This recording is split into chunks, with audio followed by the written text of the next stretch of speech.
So the agenda for today, what we're going to try and do is give you as much access to the business as possible. So thank you very much for signing NDAs. There's nothing secret that we're saying here on the stage during the day. When we go into the secure areas, which you will note, of course, by the fact that you've got a key card, so we need to scan in and out as we go through these areas.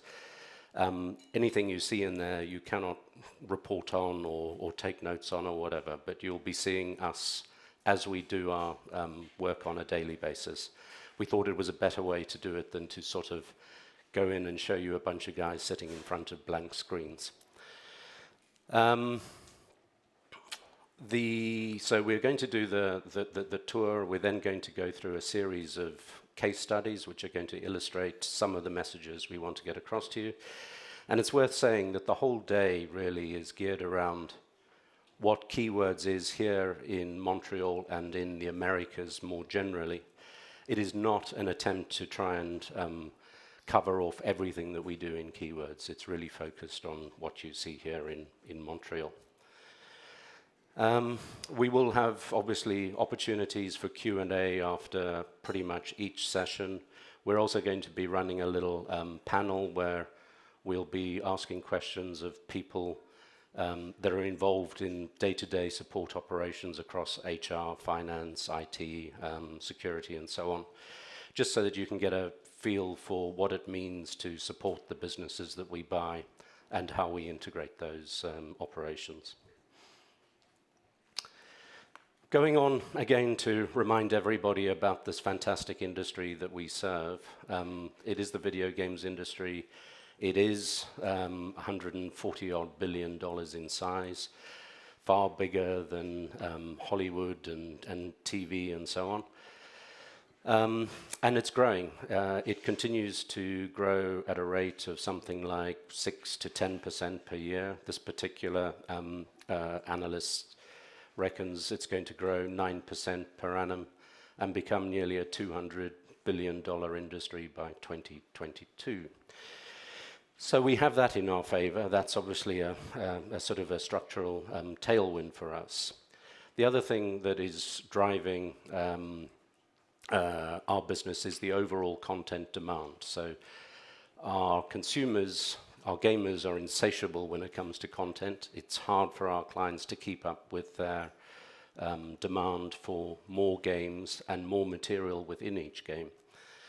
And on that point, for those that have followed the market, this market has transitioned massively from being essentially a packaged product business to a service business where content has become continuous. That puts a lot of strain on our clients, and they tend to reach for companies like us externally to help them support that very high cadence of content. So that's a big driver for us, as is the proliferation of content, of platforms. So 10 years ago or so, when we were in this business, 15 years ago certainly, we were really only focused on console and a bit of PC.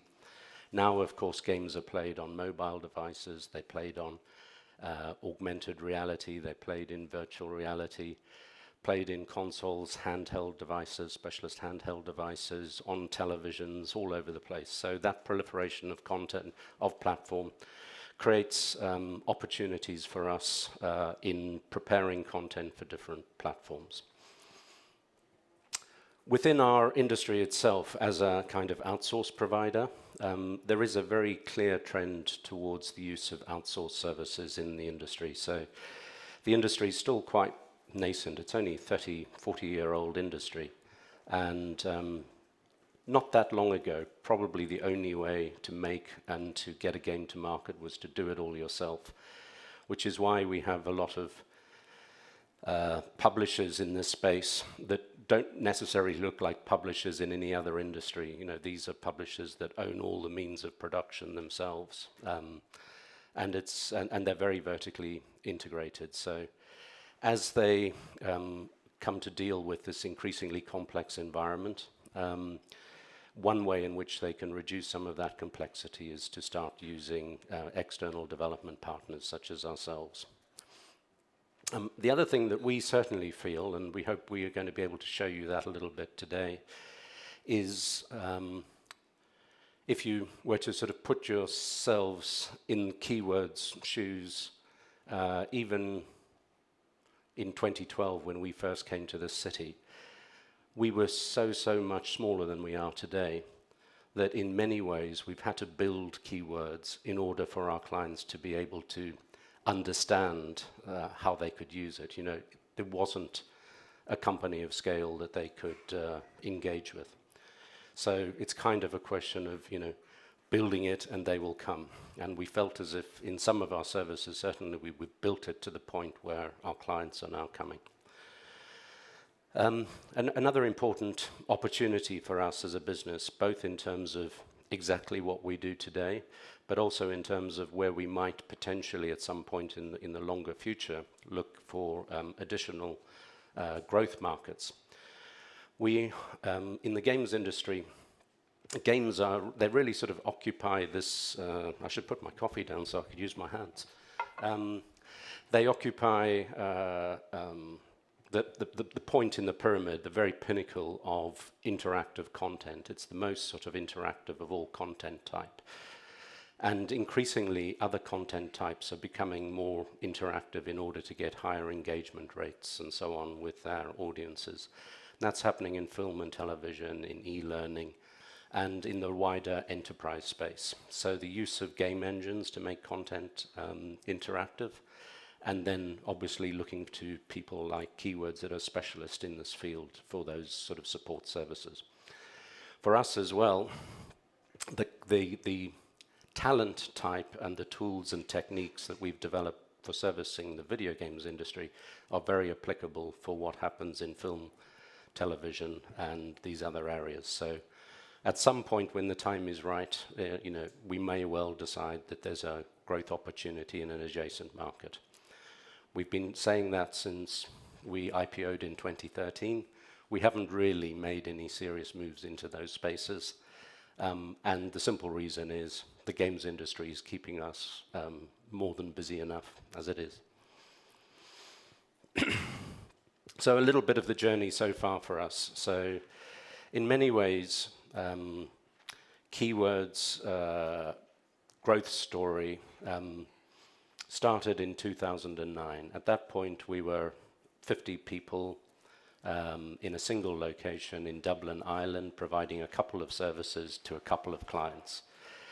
That profile of service provider was and is very typical in the industry. We found ourselves looking at ourselves and at our market and asking ourselves the question, is this the right structure for a market of this size, given where the market seems to be going? And the answer was no, this is clearly imbalanced. You've got multi-billion-dollar clients operating on a global basis, and they're relying on little companies like Keywords all around the world. So we recognized the opportunity for consolidation and professionalization of the industry. And when we saw that nobody else was doing this, we rather ambitiously set ourselves the target of leading this consolidation. And this, I remind you, was a company of 50 people. So from that point up until the time we IPO'd, we quietly got on without a single penny of external funding. And we grew the business to some 16 million euros, operating in 5 locations. We wanted to internationalize the business. We wanted to start matching our clients' footprint around the world. We clearly weren't going to be able to start any of the consolidation activity until we had got a platform for funding as well, which was what led us to IPO in 2013. So from then on, in addition to continuing our organic growth and organic investment, we started adding the acquisition component. And so fast forward to where we are now, we have 7 service lines, which I'm hopefully going to convince you are nicely balanced. We employ about 7,500 people worldwide. No single client of ours represents more than about 6% of our revenue, and the top 5 clients are 25% of revenue. We're operating in 21 countries, and our revenues for the year, according to some of you in this room, are going to be something like 317 million euros. So quite some progress since we started. That's further represented in this chart here. And what I'm proud of a lot of things here, but obviously the massive growth that we've achieved and the fact that we've achieved that growth while maintaining world-class service levels and quality of delivery to our clients. And you know, the other piece that I need to keep reminding ourselves of is we don't have a product that we can show to the market, but what we do have is a little piece of keywords in almost every single game that's out there, and we're all extremely pleased to be associated with that. So the balance of business, as you can see, if you look at I don't have a pointer, but the purple through to the blue segment, that was kind of the original keywords business, as represented by the small donut. And then through organic growth and through acquisition, we've really fleshed out those services quite significantly, while also growing the original activities within the company. The other factor of keywords, in addition to the sort of expansion of service lines, each of which represents a pillar of growth, is the geographic penetration. Like I said, single location in Dublin to now 50-odd locations in 21 countries, matching or more than matching in some cases the footprint of our clients. We are in the geographies where we are because of either proximity to clients or access to talent pools. The other sort of takeaway from this slide, which I'm pleased about, and it's something that we try and do wherever we find ourselves establishing ourselves, is to leverage those locations for multiple services, either to access the talent or to serve clients in proximity to those locations. So when you see 6 of our 7 service lines represented here in Montreal, or indeed in a place like Tokyo, that is a sign that we have, you know, we've almost always started just with a single service and then fleshed those out. So that kind of land and expand strategy is working very nicely. We are working with pretty much the who's who of the video games industry. This slide you've seen repeated before, but right now, based off the latest sort of list of top game companies, we are working with 23 of the top 25 game companies worldwide, and the top, in fact, all of the top 10 mobile game companies in the world.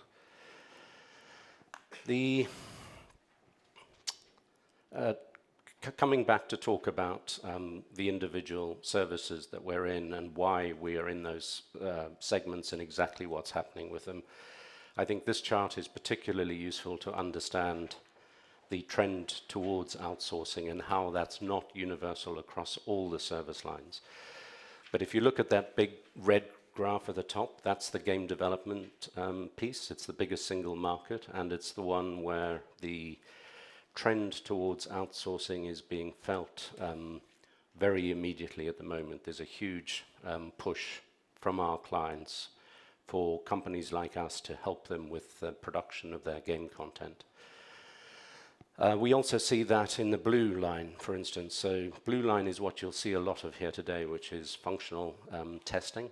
For some reason, in the Western markets, this has been largely insourced at our clients. It's a kind of historic thing. I don't know whether at some point the only way they could get their games tested was to do it themselves, or whether they felt that they really needed the comfort of sort of having tested it themselves before they were prepared to release it into the wild. Conversely, in Japan, that's 100% outsourced. So this market, we feel, has really started the move towards outsourcing right now. So some of the growth that we've experienced and we've reported to you in this area of our business is happening right now, we're not seeing any clients investing in increasing that capacity of internal testing, and in fact, we're seeing probably a bit of the opposite, where they're decreasing their capacities.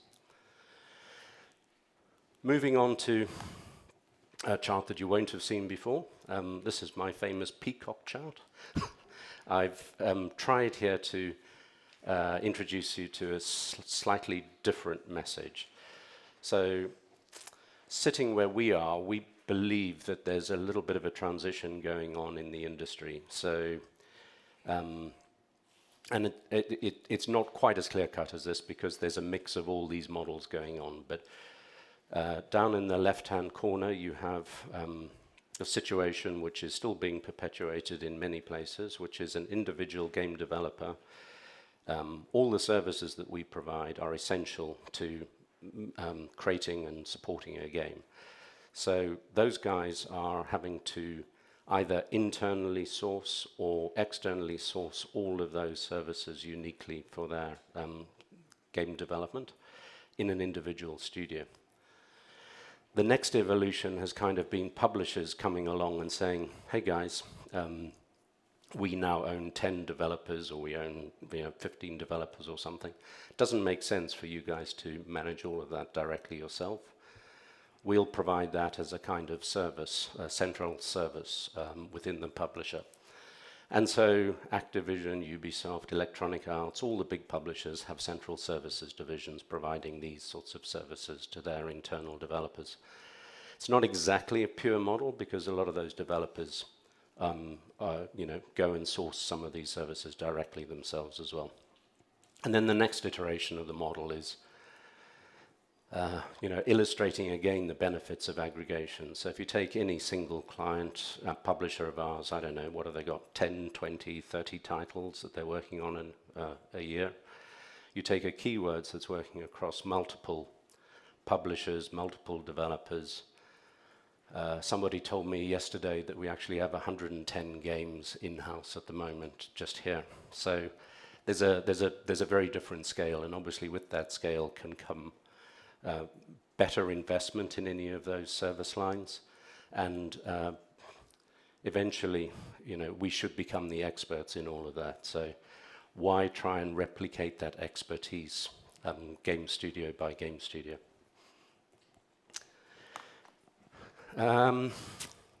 So for the rest of today, the main themes that we want to get across to you are this whole benefit of scale message that I've just talked about, the aggregation effect, how that leads to efficiencies, how it leads to expertise, and being able to provide services at a sort of higher point within our clients. So basically higher level of service. Acquisitions, big part of the Keyword story, but the other important part of acquisitions is every acquisition is integrated. So what we want to reveal to you is what that means, both from our sort of core platform of back office and finance and everything here in Montreal, but also from companies that join the Keywords group, what that integration experience feels like. Leveraging locations. I talked about this kind of land and expand opportunity we have. So we'll be exposing you to some of that through case studies. And the other continuous sort of theme with Keywords, and a big part of our story and our success, has been cross-selling. And we're starting to talk a little bit more about cross-delivery as well, because cross-selling kind of implies to a lot of people that you've got salespeople out there knocking on the door and saying, hey, please buy another service from me, and so on. There is an element of that that goes on, but a lot of it happens far more organically within the delivery side of our business, in terms of how we respond to client demand by pulling in other services from within the Keywords group in delivering our solutions to them. So we're at that time of the agenda already, where we're going to get ready for the tour of the facility. Couple of points to note. One of them is that we have a slight issue, I believe, of logistics in that there's been a big disruption to the metro system today. So I'm hoping, even if the guys aren't all at their seats at the beginning of the tour, they should be by the end, I hope. So few people are struggling to make it into work at this morning. Other things to remind you of, this is a secure facility, so we will be going into secure areas. Please turn your phones off, leave them in your pockets. Please do not bring your phone out at any point because you'll freak out some of our staff who will be yelling and screaming at you about security. You'll be led on the tour by some of the keywords people, and in order to accommodate this number of people, we're going to break us down into two groups. So some of us have a blue badge, others of us have a red badge. Those are your tour groups. So leading the red group is Nicola Liazou over there. Put your hand up, Nicola. And also John Hawke. They will be your tour leaders. And for the blue group, it'll be Michael Cartier, and myself. So the tour is going to take, I think it's about an hour and a half. We'll have opportunities to stop on the way and talk to folks in the building. And we're going to set off at a staggered start, effectively. So the red group's going to leave first, and then 15 minutes or so later, the blue group will set off. So for us in the blue group, we have an opportunity for a quick catch-up, check of emails and so on before we leave this green zone area. And the blue group will be heading off in just a few minutes. There are a couple of things I want to share with you about the tour before you go off, because there's it's quite daunting, the scale of some of what you'll see. So it's easier for me to tell you what you'll be seeing now, and then obviously it'll be a little bit more apparent to you when you do get there. So we're currently on the 5th floor. We're going to go up to the 8th floor where we will start the tour. The 8th floor, beginning in the 8400 wing, which was the wing that was occupied by a company called Babel Media, which we acquired in 2014. Up until that point, we had an organic presence representing both localization QA and functional QA in Montreal. That was closer to where we had dinner last night in the Old Port. Not quite sure whose phone that is.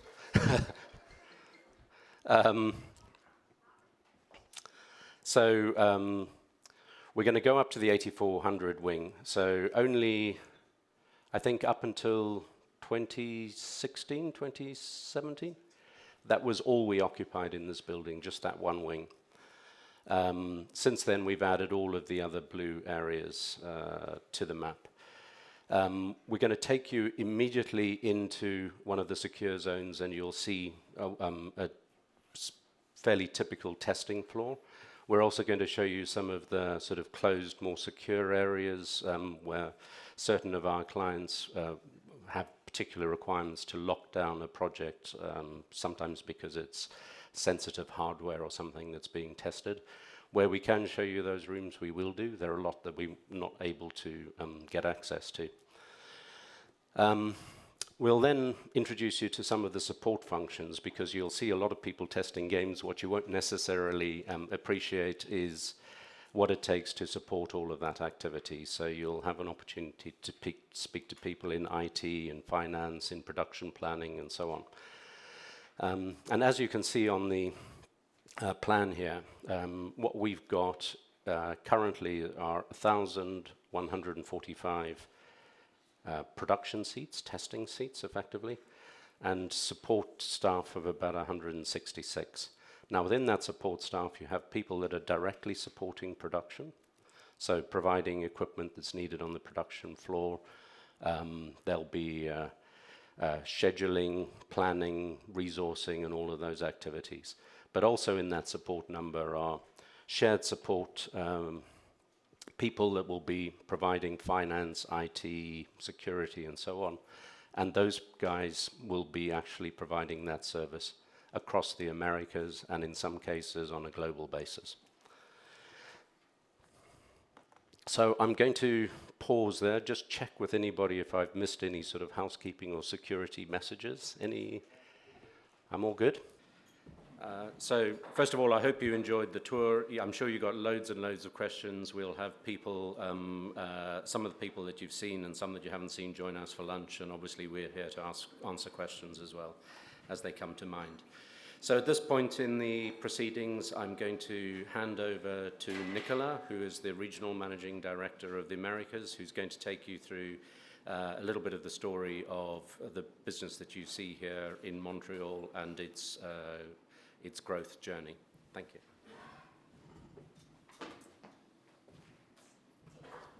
Bonjour. Hello.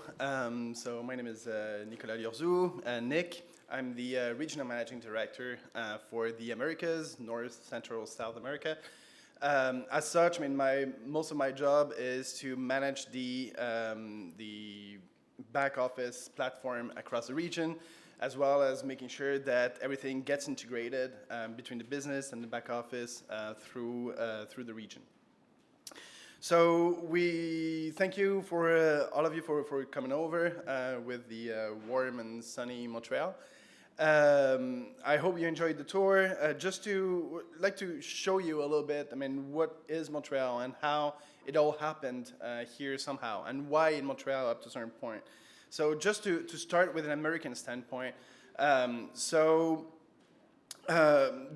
history of keywords in the America actually started, like before anything, started with keywords. So before even like Babel was acquired, which was the first major acquisition that we did here, Keywords had a small office not very far from here, actually on the Old Port area, and not very far from where we had dinner yesterday, which started in 2012, and that took like a few years, but eventually after the IPO there was a first acquisition with Babel, and then a series of them that sort of stacked up like all through the years from 2014 to 2019, reaching, I would say, from two different sides. On one side, it was an opportunity to be able to build up on the different services that we're offering, from functional testing to engineering, localization testing, pretty much all these service lines were represented in the acquisitions that we did all through the year. And also geographically, so on the West Coast, East Coast, Montreal being one of the big portion here, and really building this platform. And the whole thing with all those acquisitions was really to build up this platform that was able to generate organic growth, and this organic growth really happened throughout this acquisition cycle, and really accelerating over the past few years. So we ended up with the map of the region in the Americas, with a presence again that is pretty well spread between East Coast, West Coast, Central America in Mexico City, or some would call it North America, and South America in Rio and Sao Paulo. Montreal, though, is really where we have the biggest presence of all. As you saw, I mean, the setup is quite sizable here. Actually, what you saw is a portion of it. We have another building in the city, which is about a third of the size that we have here. So quite another sizable setup over there as well. And Montreal is where we have the highest number of resources in the group, actually, overall. That helped to not only to foster those acquisitions around the area in Montreal and in the neighboring cities in the ecosystem of Montreal, but also that created this opportunity with the volume and the scale that we were getting to be able to build this Montreal Center of Excellence for the region. What does it mean? It means that thanks to the size, thanks to the scale that we're reaching around here, we've been able to build those regional and group centers here, starting with myself, actually. So I'm located in Montreal, managing, again, this operational support from here. Finance, as you saw during the tour, is supporting the entire region from Montreal. Same thing for IT. Canada, HR, is split between Canada and the US because of the nature of human resources that needs to be closer to territories, but for Canada, it's definitely a big center as well. And we have a few global functions that are hosted here, in particular, I think sales support, which is shared from Montreal as well. So, and why it happened here? Again, because it's where we have the most people, so where it made the most sense to be able to consolidate those efforts in the region, but also because Montreal, for the entire games industry, is somewhat the cheapest you can get in North America, between the US and Canada, thanks to different grants that we have access to here.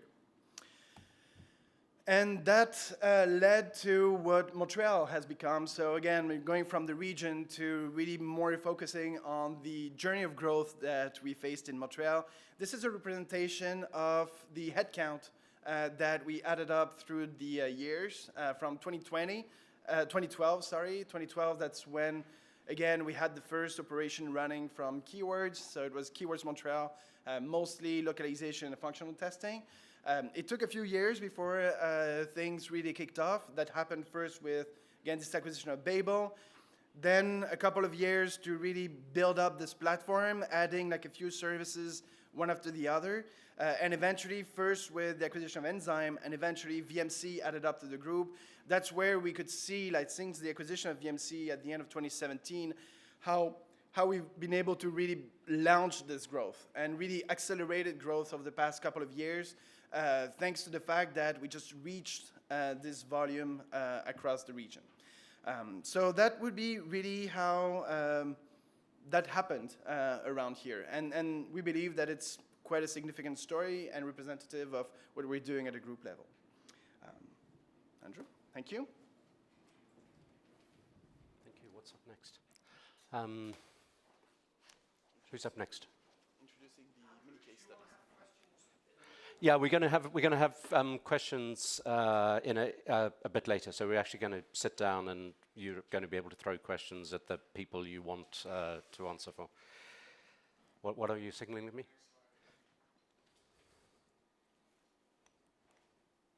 So next up, we have a series of mini case studies. I think these are sort of 5-10 minutes a shot. So up next is Claude Bordelot from Volta, and when Claude is finished, he's going to hand off to the next speaker and so on until we get to the Q&A session, where you'll be able to ask as many questions as you like, as long as you're prepared to wait for lunch.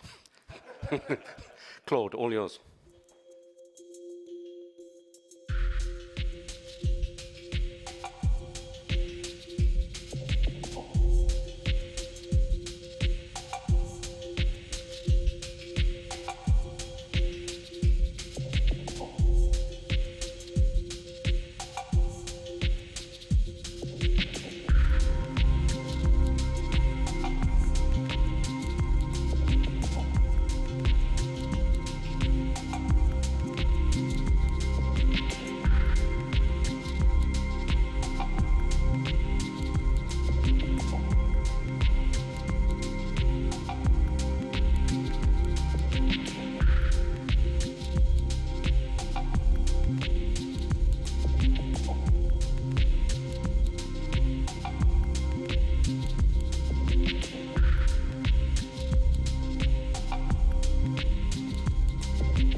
Hi everyone, my name is Claude Bordelot. I'm founder and studio head at Volta. When Keywords acquired Volta 3 years ago, we were already in business for 10 years. The reason why we chose to join Keywords was because they were the best platform for us to sustain our growth and go to our full potential. So Volta is a creative studio. What we do is pre-production. What is called concept art first, so that's one of the early stages of game creation, and we also do pre-production for prototyping for 3D. We have only senior staff in-house, and it's very highly specialized. At the size we were before the acquisition, we already needed help for IT, for finance, for HR. We were at the size that we needed that, but we were not big enough to afford that internally, world-class support. So joining Keywords enabled us to keep our focus on what we do best. And I would say for all the upper management, including myself, now I can focus really on delivering the best art we can, doing business development, and focusing really on what we like to do and what we're good at. So that was the fantastic support we got. One of the example of the synergies we've got through that was reducing our downtime significantly. When I say downtime, it's not that we keep people on the bench doing nothing. Everybody's busy all the time. But in the kind of business we do, we have to wait for feedback from clients. So sometimes we had half a day here and there where our team was not busy and we couldn't bill for that time. Joining Keywords, now that we have 9 other art studios in the group, we can work and help them on projects, even if it's only for an afternoon here and there. So we reduced the downtime by 69%, went straight on the bottom line. Also, the attrition rate went down significantly. Now that we're more stable, we managed to have bigger projects. The client trusts us to take bigger chunks of what they produce. So that created an environment that the artists wanted to work in and build their career for their future as well.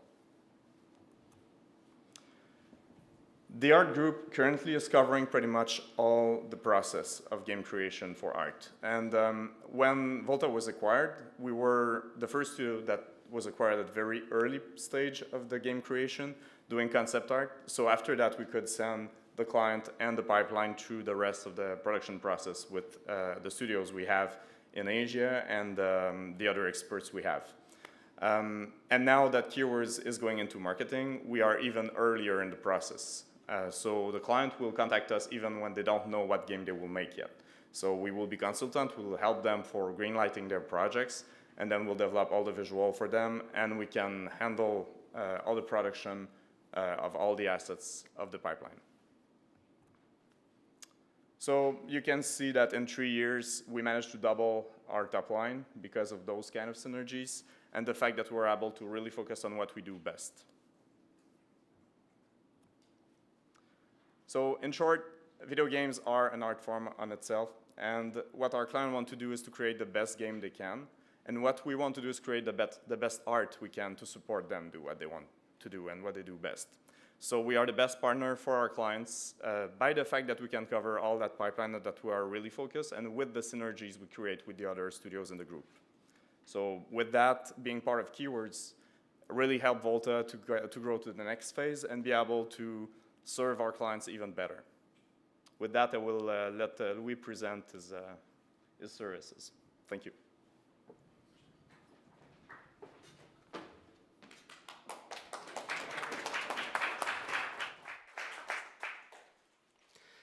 I think we've got a video to run as well. So. Catch.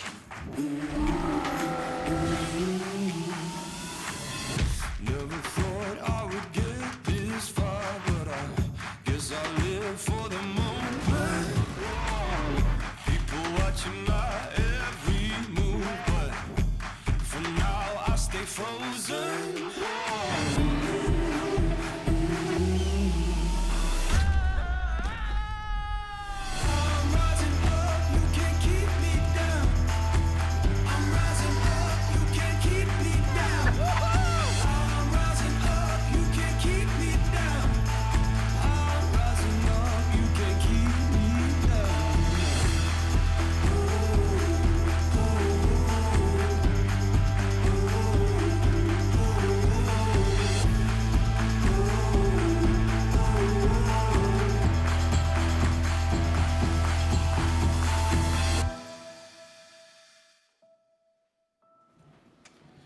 Hi everyone, my name is Louis Beaupré. I'm the studio head for Sunny Side Up based in Quebec City, next to Claude's team as well.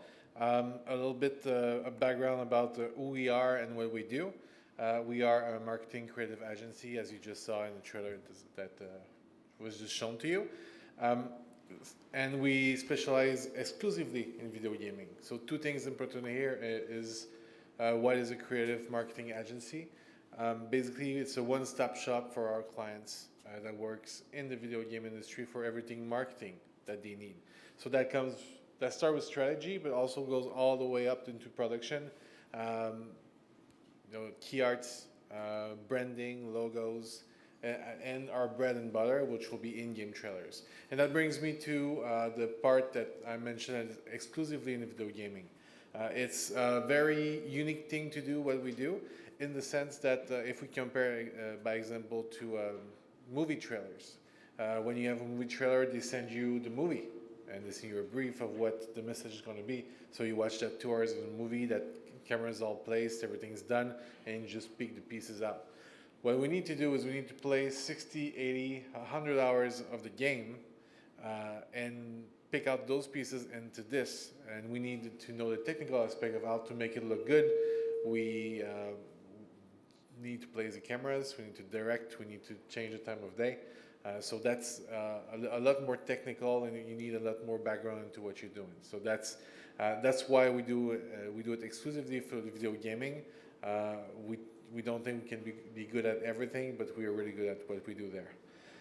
In terms of who we are, we're about a team of about 20 people. We've been around since 2011. Over the years, we work with more than 50 on more than 50 games. I think it's closer to 60 now. Work with all the main game publisher, and we have been working for a long time and still work today with Ubisoft, EA, Google, Activision, all the big ones, and more now the smaller studios are coming back to the table also with a lot more of our business there too. So for us, joining Keywords, we're one of the baby of the family. We've been around only less than a year. And it's been great for us, and in our vision, we truly believe that the growth is a two-way street between us and the entirety of Keywords. And what I mean by that is we have a very unique position in what we do, because often when you think about marketing, it's going to be at the end of the services per se. The game is ready to go, and then you want a trailer. But actually, we are one of the services that's come at the earliest part of game development, because we help them create the branding, create the strategy, and just overall build those assets. Greenlighting videos as well is a big part of what we do. This is where developers are going to need either a green light by the end management or find a publisher.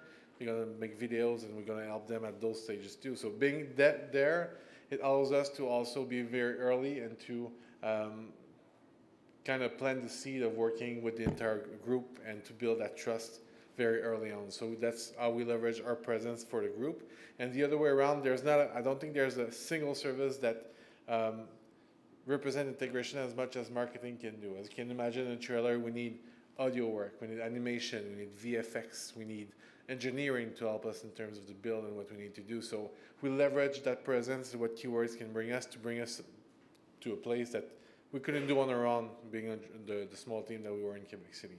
So for us, that's a great testament of what Keywords can do. Talking a bit about the Quebec hub, just Claude was talking about Volta a few minutes ago. So when we were acquired, we, I would say, joined forces, not only figuratively, but physically, in the way that we now share the space of the studio. So how do we do that? We actually have each of our own spaces, but we have a common space between the two studios. And why do we do that? Yes, there's economies of scale and overall square footage and stuff like that, very practical and down to earth, but it's also a growth revenue for us, because it allows us to work a lot closer together, to have opportunities that sometimes will slip us just because we know that they're working on some things, we know we're working on something else, and that synergy really happened just by being in the same room together and having lunch with them, and quite a few beers also. So it brings me just to a very specific case study that we did. An example how we can work is we've been approached by Panache and Private Division to create the key art for the game called Ancestor Humankind Odyssey. So we got the pitch, and of course we went to see the best artist there is, which is the guy at Volta. We sat down, and turns out that the guys have been working on the concept arts really early on in terms of production. So what that allows us is we won the pitch based on the fact that the guys knew the brand very well. We were already hitting the ground running more than anybody else could do. So we won that pitch. And on our side, what we can bring to the table is actually we had quite a different brief to that result when the mandate came in. But us knowing the market, knowing also the marketing objectives of the pieces, we can actually steer the client in a different direction and come up to that conclusion.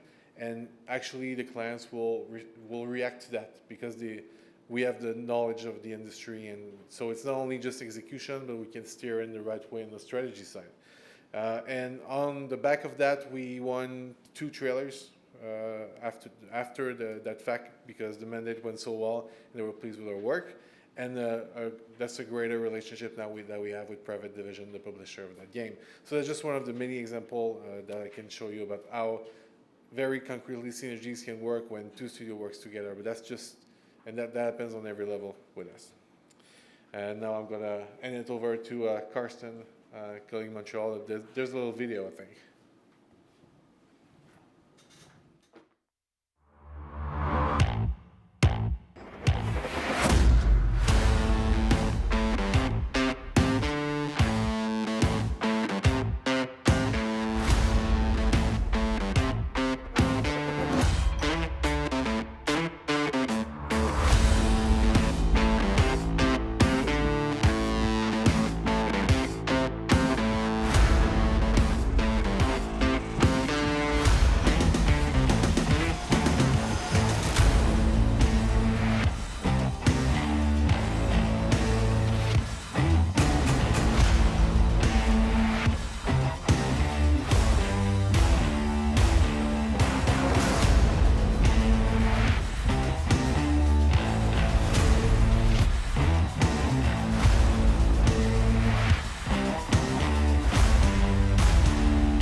Hello everyone, my name's Karsten Myhill. I'm the co-founder of Fire Without Smoke Inc. A lot of our work was featured in that video along with that of Sunny Side Up and 2 other creative marketing studios in the UK, Trailer Farm and SPOV. I won't repeat a lot of what Louis said because Fire Without Smoke actually offers a very similar range of services. I'm going to talk a bit about what life was like before Keywords and after Keywords and our hopes for the future. When we set up Fire Without Smoke here in Montreal, I wanted to leverage my background in video games. Before that, I was 15 years as a game designer, producer, and latterly a marketing director at the likes of EA and Ubisoft. And it made a lot of sense to obviously lean into those contacts and that expertise, pushing business development, getting new clients, account management, keeping our clients happy, working with them to find new things to work on together, and of course making sure that the creative was as good and as top-notch as it could be, and making sure obviously that the stuff is being delivered on time and on budget. But when you're a small independent agency, there's a whole bunch of other stuff that you have to deal with: HR, finance, credit control, IT, you name it, a whole bunch of other things that even though you've got a team that can help with that, it just inevitably, a lot fell on my plate and eats up into valuable hours of any given day. So 18 months ago, we joined Keywords, and that has meant that I've been able to offload a lot of that boring, time-consuming stuff over to the large Keywords network, and that allows me to focus on what I'm best at, which is getting good business, pitching great ideas, and making sure that we deliver the best quality of assets to our consumers. It also means that I'm able to spend time getting to know a lot of the other studios, the 50 plus studios around the world that offer not just similar services like Louis and Claude's Volta studios. We obviously are working together, but find ways to work and leverage that expertise across all the different studios around the world. It takes time to do that, and I'm glad that we have spent the time doing that, because these opportunities are coming in thick and fast now that the other studios know what we do and I know what they do. You know, it's not just marketing now that we're working on. We're working a lot more on in-game production mandates, such as in-game cinematics, world building, script writing, using those techniques and expertise that we've been using in marketing assets and actually bringing them into the game. And that's being made possible through the contacts that we're making through Keywords. There's so many of these synergies and little connections that are being made on an almost daily basis. I can't really pick out, I don't want to list them all, let's say. So I'm just going to pick out a few that have just happened in the last 2 or 3 weeks. So a large e-gaming client of ours, someone that we've been talking to about rebranding a few of their products and indeed the entire company overall. That's still ongoing. However, they reached out to us and said, look, we have a product that needs some functional QA testing. Can you help? Of course, make the connection. And now Keywords has a brand new client in that sector. Casting, we do a lot of voiceover work and performance capture for the trailers that we do. So happy client, hey, how did you find those good actors? Well, guess what? We use Blindlight in LA.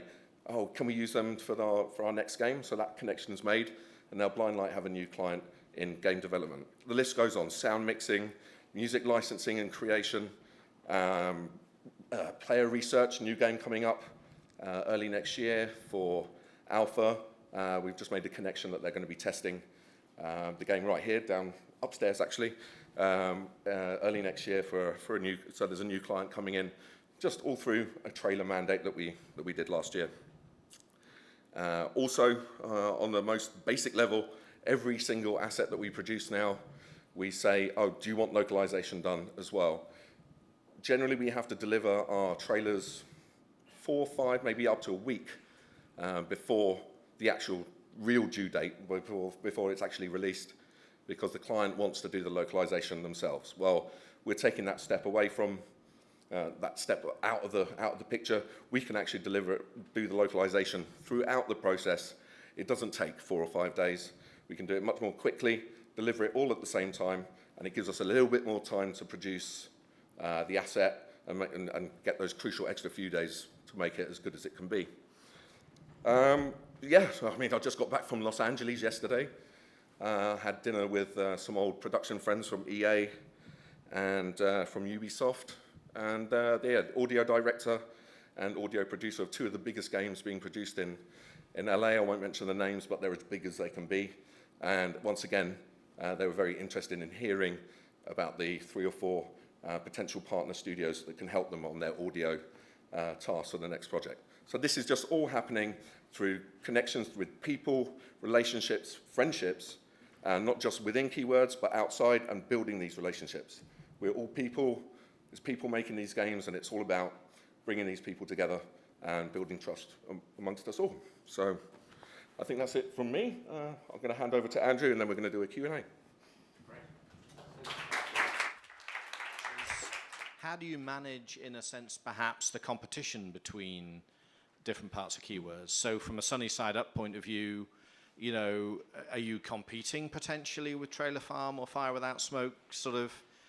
And I love the Borderlands trailer, so, you know, there's competition from Brighton. How does that work? About the second question about how do we handle in terms of the competition, actually we embrace it.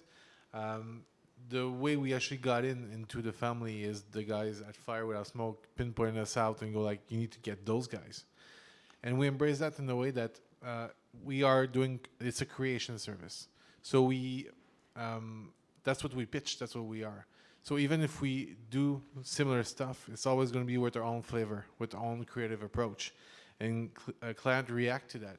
And for us, I'm more than happy to be pitched against Trailer Farm and Fire on trailers, because they keep me on my toes. They're always my main competition, and they still are. And I'm still pissed when I lose. but I'm happy that it can stays within the family because I know that the quality will be there, and I can vouch for that. So this is something that we truly embrace in the business model that we have, and we have no intention to change. Yeah, and just one final point on that: the competition within a larger organization is something that is very common in the advertising industry. You know, the WPP, for example, will have a whole bunch of agencies pitching on against each other for particular mandates. And yeah, I'll just echo everything that Louis Etienne says. It's pushing the competition pushes the benchmark higher on what we need to deliver, and I think that's just great for our customers. Thanks. For the studios, that recently, joined the group, what were some of the pain points or difficult things that you encountered joining a bigger group? If I have to be honest, and I'm not just there because like Andrew's watching me, but it's been very painless in the way, and this is one of the reasons we joined, is actually it empowers us to do more and keep us doing what we do better. So for us it was more about Carsten touched this a bit earlier. It's taking out of the equation everything that is paperwork, everything that is HR and hiring and finance and payroll and all of that, to allow us to just do what we do better. Because it at the end of the day, like on small studio heads, we have to take that responsibility, so it frees up our time. I think Carsten said well to do it better in terms of pain and what was the friction that could happen. To be honest, none. They're very respectful of our own culture, of our own identity, and it allows us to just keep doing what we do. So I'm again, not because I'm paid by them, but I don't have any friction point that we had so far. So far so good. I don't know about Claude has been around for a bit more longer than me, but that's just my experience. Yeah, it's super smooth, and the other thing is nothing is rushed, and we work very close with the support services. So I have calls with them every week, and it's really a support. So everything that took a lot of time from me, especially everything that is clerical, I have, like for example, we have a lot of immigrants in our staff, and all the process with immigration, I used to do it myself. So that's a lot of time I had to put in that. Now they're taking care of it. So all those support services, they're really working with us as if they were part of our team. And just to follow up on that question, which is, now that you are part of a larger group, how are the sort of KPIs or set for you, and how does the centralized management manage you and give you goals and goal setting to make sure that you're growing and maximizing your business in the right way? Well, of course, we're a service company, so profits. But we build our own KPIs with the leadership team. As you know, we're structured with service lines, so I will work with the service line director to establish my KPI for the following year. And that's pretty much it. So yeah, being efficient, of course, having lower attrition, making sure our staff, our artists are happy, and the clients are happy. So it's pretty much the same KPI than before, I would say. Yeah, Patrick O'Donnell here, good buddy. Just a question, I guess, for Carsten. You mentioned e-gaming, and just obviously you're seeing, this growth across esports. It might apply to the rest of the guys, but where are you seeing the workflow on the esports side, particularly on the marketing side, and do you see any other opportunities, I guess, to grow revenue in that side of the business? So we're talking esports, and yeah. So esports in particular, we've been lucky enough to count the likes of League of Legends as a client for a long time, and Rainbow Six as well, developed right here in Montreal. So for us, it's been twofold. We've been helping branding these esports teams and helping develop the look of the teams and trying to help these publishers build a scene that is similar or alludes to sports coverage. We've even done some match of the day kind of TV shows around that and helped Riot with that. Match of the Day is a highlight show for soccer for those who not from Europe. And for Rainbow Six, there are all of these events. We're helping with the branding and the promotion of around the events. It's a sector that is growing incredibly quickly, and the opportunities for creative studios like us are in that sort of area, and there will just be more of those. But for Keywords as a whole, there's opportunities to try and improve the broadcast of the live events themselves, and try and build some sort of perhaps some technology around making the event itself more accessible to people outside esports. I think that's the area that I feel is the biggest opportunity. Okay, thanks. Hi. Flip side of the competition question, you mentioned reducing downtime. What's it like working between studios, and would it ever make sense to put two studios together? So there's one thing, all of us, the studio heads for the art group, we know the strength and weaknesses of each other's studios. So actually it's pretty flawless. And the fact is, I know exactly which studio will be the best to help me on a given project. Of course, we're always very transparent with our clients with that as well, because that's a concern they could have if we are not. But we'll say, we think of using this studio for this part of the job because it will be more efficient, or it will cost you less, or because the quality will be higher for that specific part. So actually, it's more part of our strategy when we start the process of a new project. We'll embed that in what we propose to the client.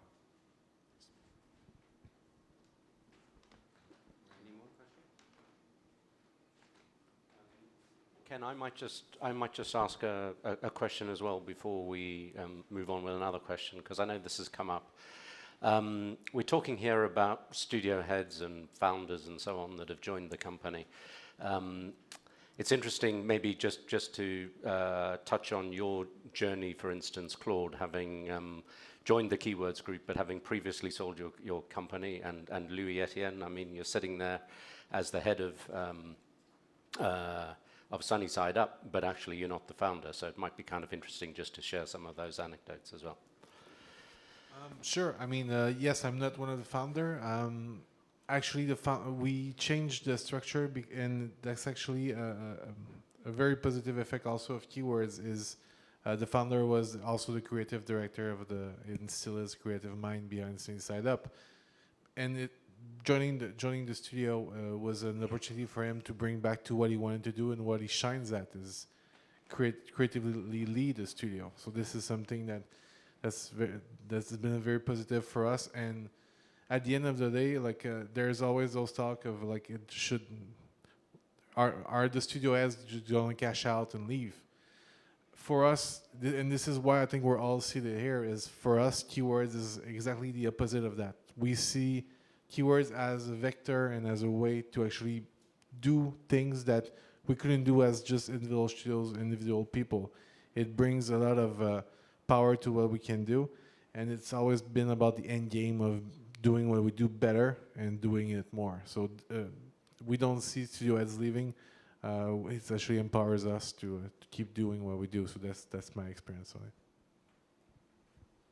it. In my case, actually, I had sold Volta 5 years before Keywords acquired Volta from the acquirer, the other studio that I sold Volta to.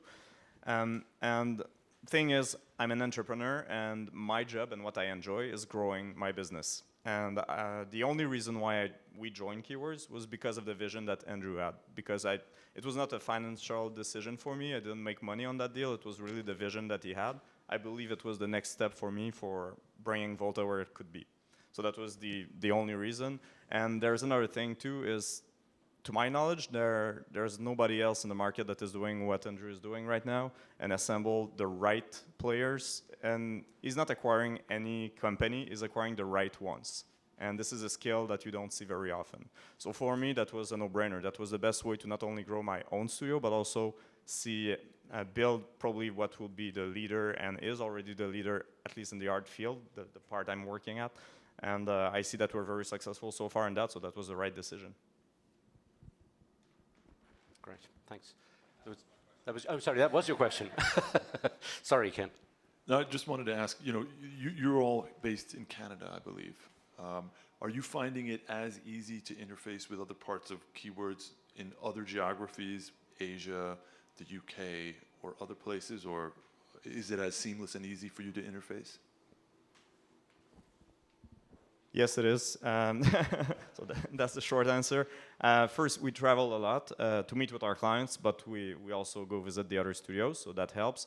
And the other thing is, as we said, there are a lot of entrepreneurs in that group, and we all love to work. So I would say I have calls late at night, not because I'm forced to, just because I'm working at that time. So I can speak with any time zone. We have clients in Asia.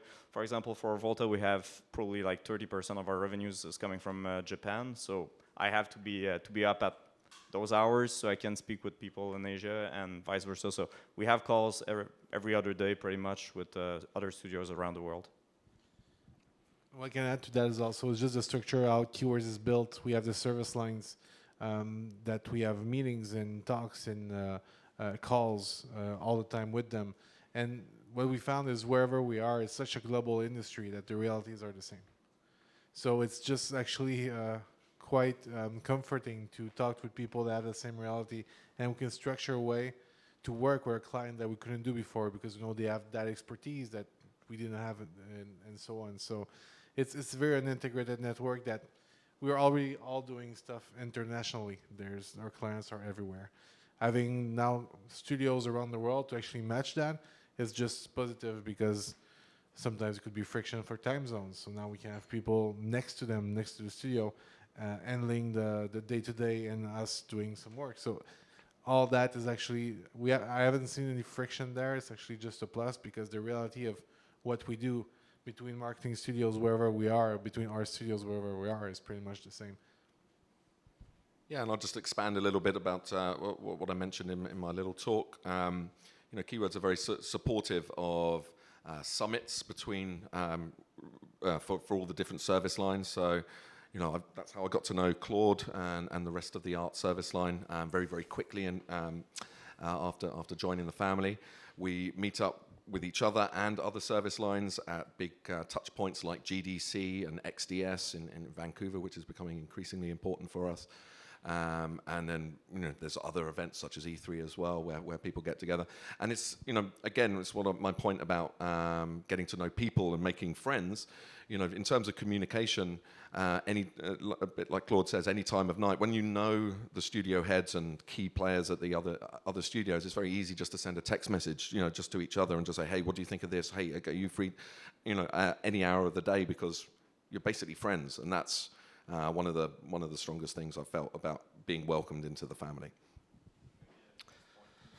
Also, concretely, when we work on a project together, we use the same platform, so that helps as well for project management. So even if we're not working all the same 8 hours with our staff, we have the common tool that we can use, and we see what the others have been produced. So actually, it's a strength because we can have a 24-hour pipeline. We can start something in our day, and then it will be taken in Asia, and they will continue to work on it, and then in the morning we'll catch up. So.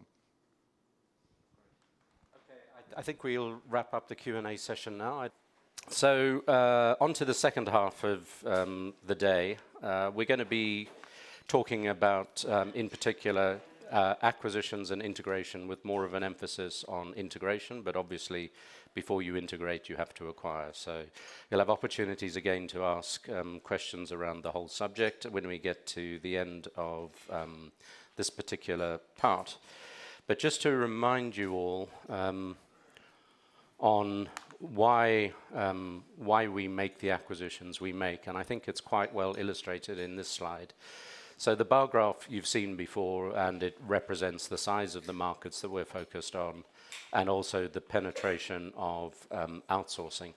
Down the left, we've added this sort of pizza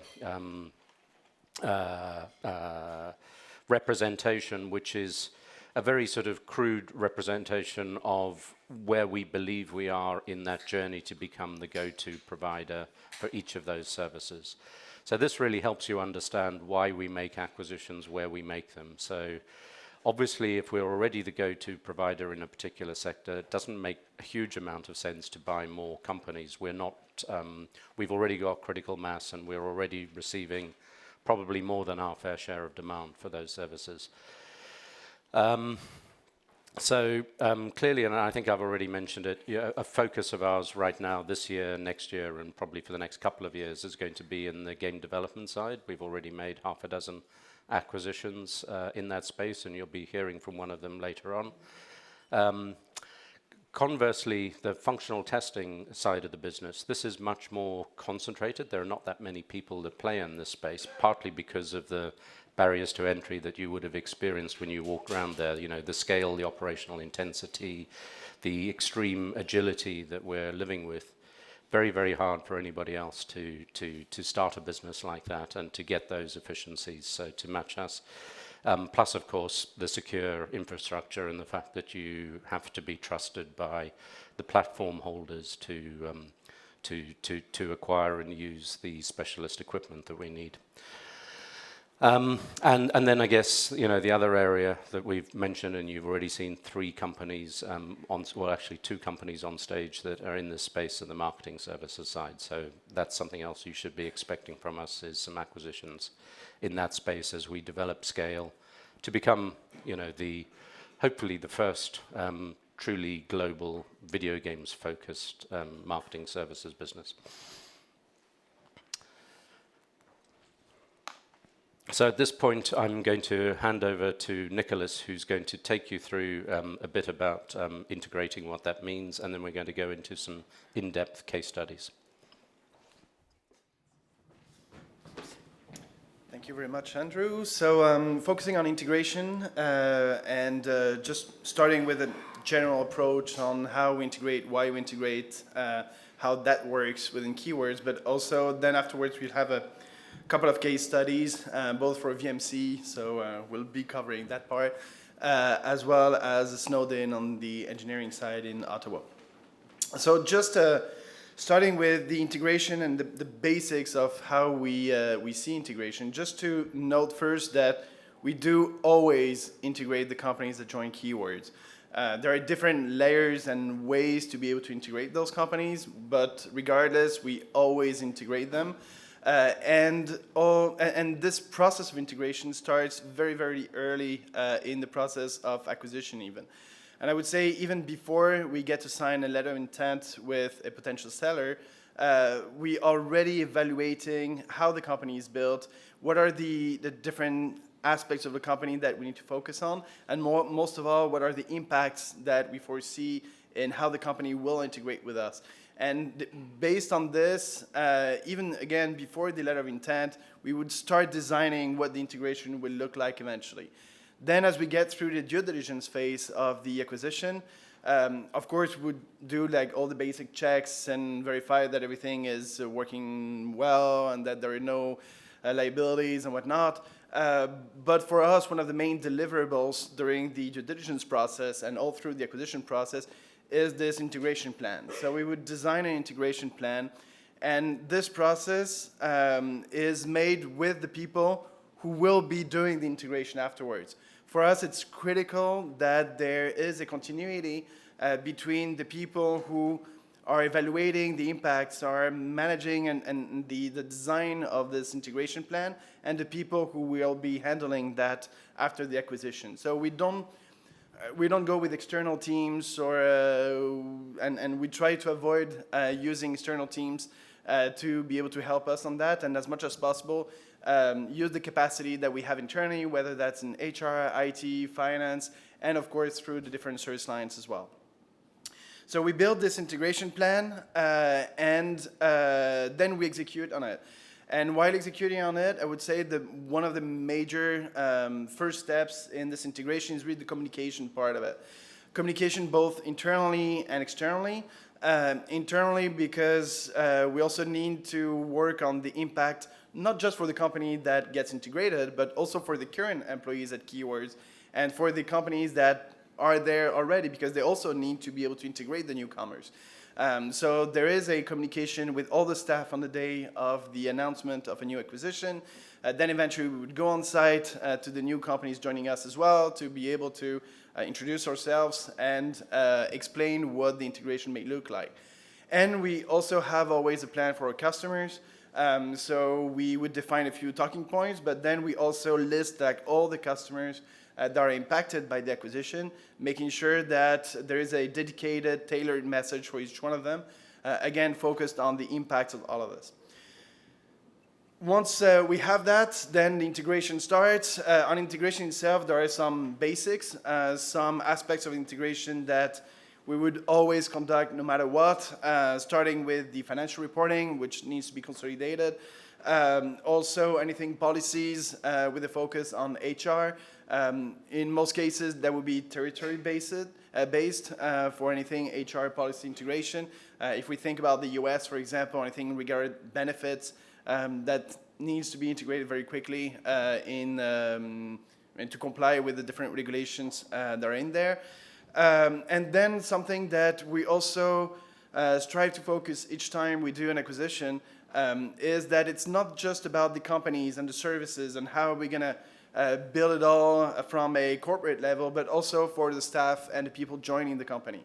And we really try to enforce and encourage internal mobility, cross-pollination, as we call it, trying to mix up the teams as much as possible to create those synergies, to create those opportunities to integrate as well, because in the end, this integration, as much as you can put a bunch of processes or whatnot, methodologies to make that happen, it's also a lot about cultural integration, how we integrate the mindset of the different people joining the group.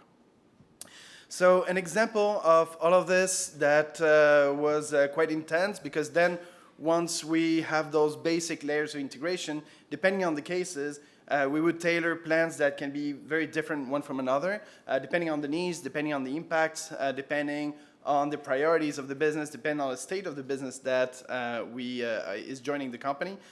VMC was the biggest acquisition so far, and also the biggest integration project so far that we conducted here in the Americas. And VMC was quite a special case. First, because of what it was when we acquired it. Very sizable, about 1,500 employees at the time of acquisition, about $57 million US in revenue at the time of the acquisition. 4 service lines with the biggest focus on functional QA player support, but also some localization testing. Also a couple of specialized services that were new to us that we definitely wanted to bring on board, what was called the embedded technical services, which is mostly managed services that we provide out of our customers' premises in the US and Canada, and the global test network, which we will be detailing a bit further later on, which is a community-based service for testing for later stages of development. Then there were also a couple of findings. VMC was going through some struggles when we acquired the company. In particular, even though it had a very strong client base, we could see and we knew that this client base was at risk. That's definitely something that we wanted to be able to secure very soon in the process. And also, the staff morale was quite low at the moment of acquisition, which is definitely something that we wanted to enhance and improve very quickly. With this in mind, we defined a few goals and milestones. First, with the amount of change that we were anticipating, even more than for the integration itself, it was a lot about making sure that we would play and we work with the momentum and with the timing of the integration. And for this, we established at that point that we really had 1 year tops to be able to get it all done. Effectively, it went actually quite faster than that, as we'll see later on. Also, and because, again, we have this approach of continuity between the people handling that and the people eventually managing the company handling that, we wanted to make sure that it wouldn't be disruptive for the ongoing production, because in the meantime, life was ongoing, and we had to make sure that we wouldn't disrupt the business that was ongoing at Keywords and at VMC. So we want to make sure that there would be a limited impact to production. Stabilizing the client base, as I said already. Avoid a key staff departure was also a key point. That, just to be clear here, when we're talking about key staff in that case, we're not talking about the top level management. For us, the key staff, as we identified it very quickly during the integration, where the leads, the PMs, the people really handling the relationship with the staff and our clients on a day-to-day basis. So those were the ones that we wanted to secure through the process more than anything. And then, in the end, and that's mostly applicable for Montreal, and for the portion of VMC that was handled in Montreal, in the end, talking about the impacts, VMC was doing pretty much the same thing that what we're doing already in Montreal. So based on this, for us, it was very obvious that there was no reason why we would achieve the same performance. In the end, it was the same service, same kind of staff handling that, the same type of relationship with customers and whatnot. So we wanted to redeploy as much as possible the rule that was, and the recipe that was working out of keywords and apply that over the integrated company at VMC. It was working so far, no reason why it wouldn't work on the keywords way after integrated. So with this, we defined an integration plan for VMC, which had like different parts, depending on the locations. In Montreal, again, based on this idea that we were inheriting from something that was very, very similar to what we're doing already, the idea was to really deploy and assimilate completely the operation that VMC had in the city with the way we were handling that so far in the city as well. And so it was a complete assimilation and building up one studio entity out of the two offices that we were having. In Seattle and Redmond, there was a bit of a different context. VMC actually had a couple of premises over there. And Keywords also, we had at that point 2 offices. So we actually took advantage of the fact that VMC had some spare space in the facility they were occupying to be able to regroup everything into one place and build a single studio multi-service line setup out of Seattle. Then for the embedded technical services and the global beta test network, which were those 2 specialized services that we inherited from VMC, what we wanted to make sure is that there would be a limited disruption. Those services were working quite well, and there was no reason to change much. On the other way around, we wanted to make sure that we would bring those options into the portfolio of what we're offering at Keywords. So really adding those services to the rest of us to be able to just like cross-selling and offer more to our customers. And in the end, somewhat because of all of this, that led to a change in the management structure of VMC, where we brought back all the management from Seattle to Montreal and really integrated completely the top-level management of the structure within our Keywords Montreal management organization. So that's in a nutshell the main aspects of the design of the integration of VMC.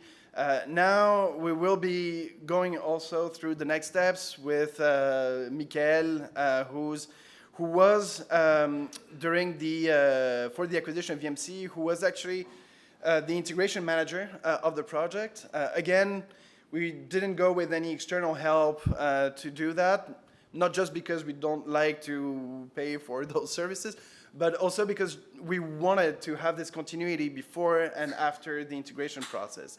And so the way we did it is really setting up a task force that Michael organized and led during the process within the business to be able to coordinate all the different parts of the operation, of the different part of the integration, whether that's between the support departments, between the different service lines that were involved, because it was not just functional QA, but a few of them.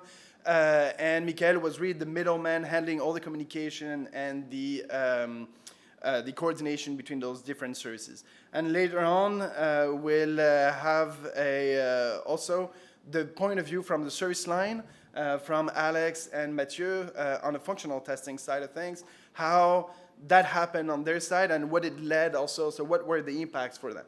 So starting first with Michael on how he organized on a day-to-day this integration process. Michael?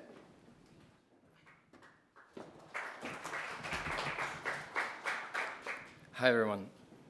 So yes, my name is Michael Cartier. I was taking care of the integration of VMC for Montreal specifically. What I want to show you today is really, and I want to walk you through the journey for that integration, which was mainly made in 4 phases, and I want to explain what are those phases and what they represent. The final goal is based on all the points Nicolas mentioned. We wanted to make sure we could do this fast without disrupting the operation in the business, without having any major problem, and in the end, building like a larger and bigger platform in Montreal and hub for the service lines. So to start, it's our discovery phase. That started in November 1st, yes. Beginning of the acquisition, we know this needs to go fast. There are a lot of expectation, a lot of people are stressed. What is happening? There is an acquisition. We know we need to go very fast with that phase. During that discovery phase, we really had 3 big points. The first one, we wanted to confirm our due diligence. We had ideas of what the VMC was and wanted to confirm it or not. Example, was it true that the morale was low? What was the business? How solid was with the client and so on. The second one, we wanted to look at all the processes. What were the tools, what the processes they had in place, could it be in production and in support, looking for opportunities, were there things we can take and improve our own process, or were there sometimes moments we just have to put what we have in place. The third one was to look for opportunity for redundancy management, either ways to potentially reduce some cost and have a leaner management layer, especially considering their boss, we were in Montreal and we already had our own management in Montreal.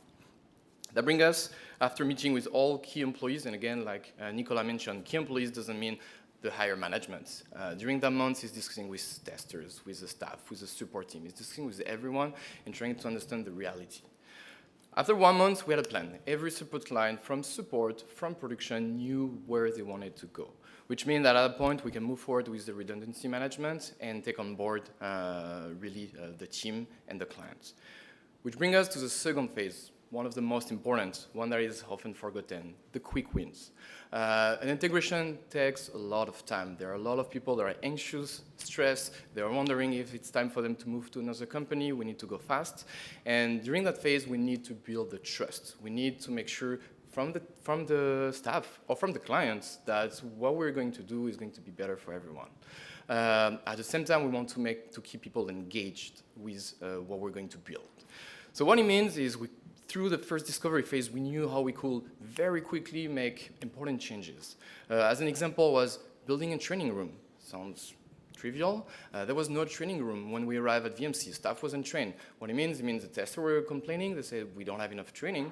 The clients were like, hey, I want my staff to be trained. For us, it was very simple. You found the biggest meeting room, you turn it into a training room, and within a month, you have a training room for the staff. Same with the break room. One of the floor, above 350 employees, they just had a cafeteria and no break room. Okay, let's figure out an opportunity and try to move forward and have a break room, which was legendary for a long time, like, where's there going to be a break room one day? And we realized, yeah, let's make that break room happen. And suddenly people thought, okay, it's happening. Same with hardware. A lot of stuff that just literally had broken chair, a screen not working, a PC too slow. The same, let's do it. Let's make those changes.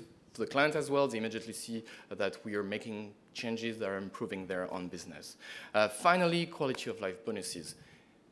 Very simple things go a long way. Just having free food for the staff, just bringing plants in the office, or simply it was the end of the year, being able to offer some day off during the holiday period for some of the staff and paying it.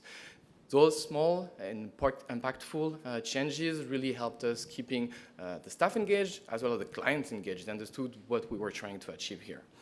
Which brings us in January, just 2 months after the beginning and the acquisition of VMC Montreal, which was about 500 employees. Everyone was within one single payroll. Why is it important for us? Is because that's what we do. We are a service company. We have a lot of people under the payroll. When everyone within the same payroll makes everything much easier to handle.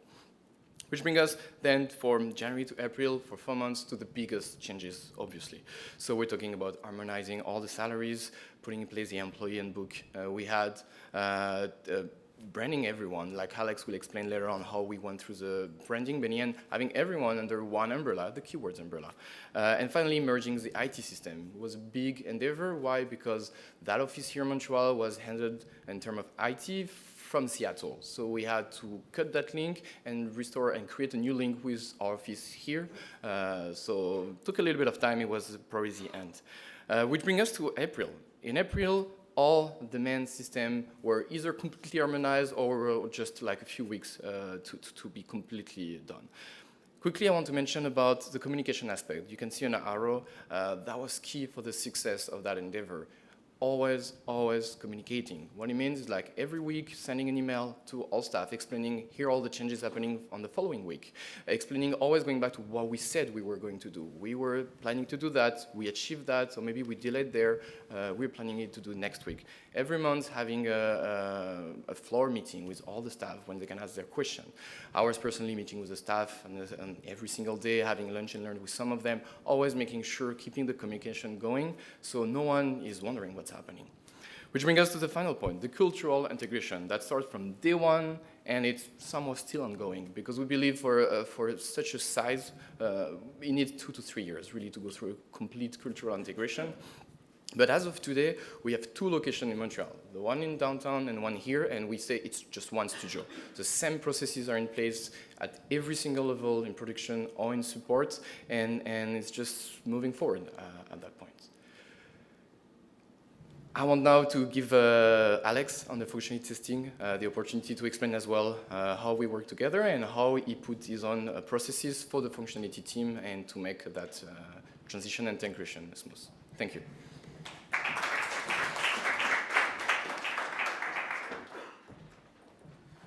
Hey guys, I'm Alex. I'm one of the functionality managers in Montreal. I have a pretty straightforward slide in here for you guys, but I'm hopefully going to unpack every single point. So working with Mikhail Cartier originally, I was one of the people who sat down and said, okay, how do we integrate functional testing across VMC, and at the time Babel, a Keyword Studios. Based on the integration plan that Nicolas had put together, these were the 5 main objectives that we established we needed to do. The first one was simple in a way. It was reinforcing client communications. Without clients, it's not a business. So one of the first things we did is we built a handcrafted communication plan for every single client that was acquired during the acquisition. And we worked with all of the local managers that we had kept in order to make sure that that plan went out, and it showed us as collaborating with them. So what we did is we told them the everyday work wouldn't change. We wanted them to understand that that was going, and we also showed them what short-term wins we thought we could bring over the next 3 months that they could hold us accountable for. So that was really important in boosting that confidence and showing them that we're here for consistency and value adds. The second thing was actually interesting. It was managing the service rebranding. So that was both internal and external for us. It was very important to do both. It was actually Matthew's idea that we would go from Babel, a Keyword Studios, and VMC to Keywords Functional Testing. This was really important externally because at the time Babel was not in and of itself a global name, but Keywords was. So we had the opportunity to show that to our clients and show that we were making this super studio in a sense.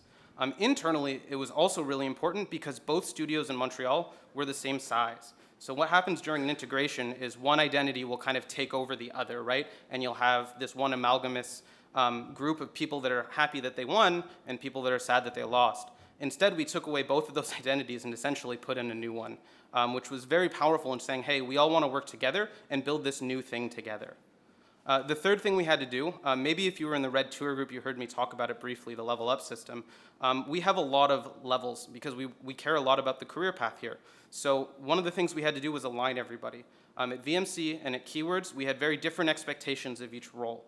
And so one of my jobs was I had to sit down with pretty much every single lead, every project manager, and say, okay, this is what your job description was, this is what it is now. And then we had to talk about that. Can you meet these expectations? Are we going to be okay here? How can I help you get there? And that was a really important point in showing, like, I'm willing to invest in you. I want you to succeed. Let's move forward. The fourth thing, which was probably my favorite part during the integration, is we got to compare. It's not often that you sit down with someone who was your competitor yesterday and actually get to compare your processes side by side and say, well, who's better? What do we do? So we actually got to do that, and one of the great things was our compatibility testing, which is basically testing a game against different types of PCs. We actually got to take all of VMC's processes and implement them, and that team was super happy. They were really jazzed to be like, oh, we were better, and now we all get to be better together. So that was really important for us.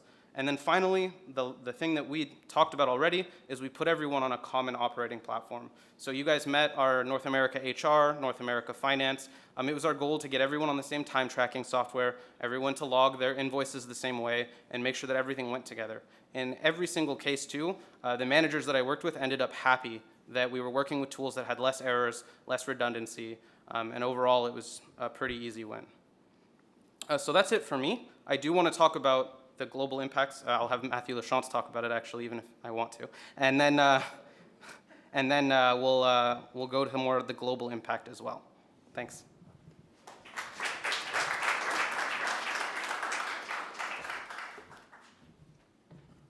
Good. Hi everyone, I'm Matt. I'm the service line director for testing, which encompasses functionality QA and localization QA. Which in the case of Montreal is, I guess, 85% of the work happening. So I'm going to talk to you about the impacts of the acquisition of VMC, essentially why we've done it as well. So based on three main categories, we've got technical expertise, the platform that we've built and what it actually brought, and the business development opportunities that actually came with all of that. So the first part, and we heard Alex talk a little about that, about the technical expertise. VMC was actually very strong in terms of compatibility and performance testing, PC, mobile as well. Their experience and the size of their team, especially in terms of compat, was surprising, to say the least. And to give a sense of scale, normally a studio will have a developer or publisher might have one or two people doing compat and performance on long term. Before the acquisition of VMC, we had 10 to 12, maybe 15 max if we count Saint-Jérôme.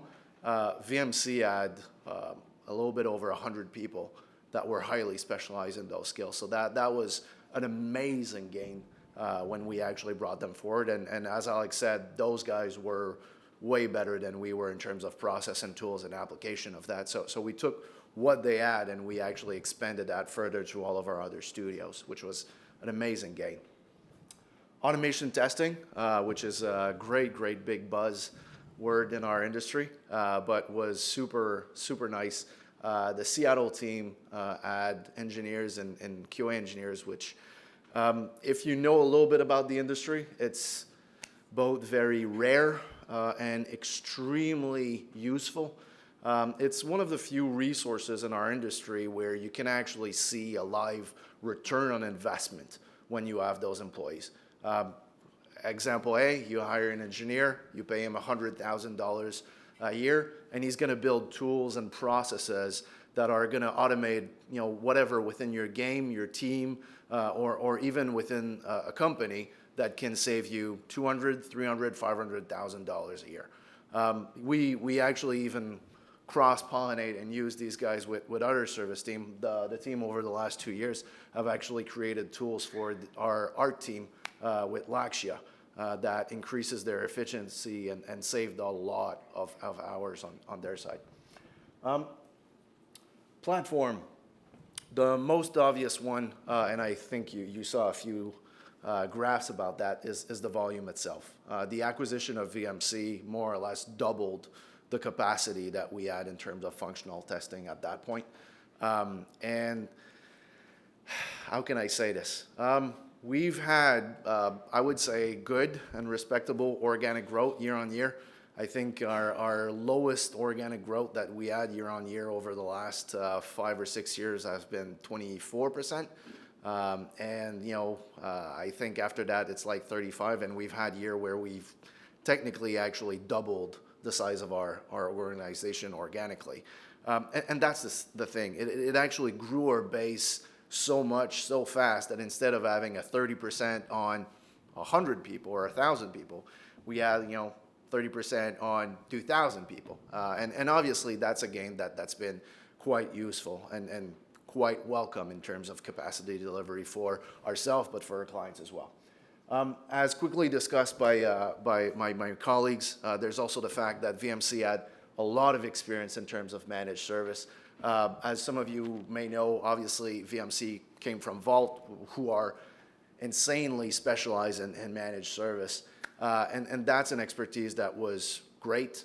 We managed to offer that to our client, I would say, a lot more effectively and in a better manner than what we've used to do before. Since then, we've expanded the service, especially in the United States, and faster than what VMC used to do, and you know, better than what we used to do because they had the process and tools and people with literally decades of experience managing it. Community testing, which was, it's still called Global Beta Testing Network.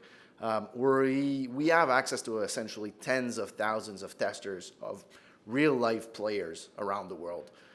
These guys are extremely useful, usually 1 to 2 weeks before the release of a game. And it's essentially allowing clients to test their game in the wild, like live experience. You know what, right before we're gonna release the game, we've tested and worked on the game for the last 2 or 3 years. We wanna see, right before, is there any curveball that we need to know about before releasing the game, and that's what it does essentially. Business development opportunity, increased scale. The growth that we've had and continue to have is actually just feeding even more growth. We're in a situation where most of the business, most of the new biggest contracts that we are getting over the last year and a half is essentially because of the VMC acquisition that we've done. We're in a situation where most of our biggest clients that are coming in are coming to us telling, you know what, we never had the opportunity, or we didn't consider outsourcing before because all of the vendor players were so small. All of the vendor players were not serious enough. And now we're in a situation where we can talk and feel that we can talk equal with a vendor that can actually deliver business, which was not the case before. And it's essentially creating a snowball effect, right? Because the bigger we are, then we've got even bigger clients coming to us saying, you guys exist, you're awesome, here's more work, here's an even bigger contract. And as soon as we're able to actually deliver that, we've got more and more and more and more, which obviously is amazing. Enhanced quality, and that's essentially just feeds from the technical expertise and the capacity that we have. Greater flexibility is essentially feeding from the volume itself. The bigger we are, the more flexible we are, both internally and to our clients. And it's, I would say it's the usual scale economies that we're able to face, and we're adapting our model, I would say, every couple of years to actually adapt to the growth that we have to make it more efficient. But the growth itself makes our team more efficient, which, yeah, it's pretty good. That's it for me. Thank you.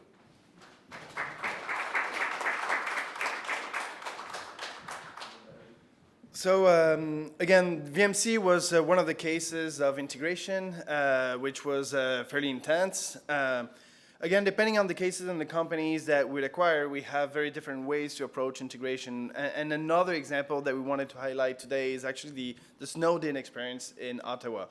For this, I bring in Jean-Sylvain. Again, a very different type of integration, but as much, if not even more successful than VMC in some ways.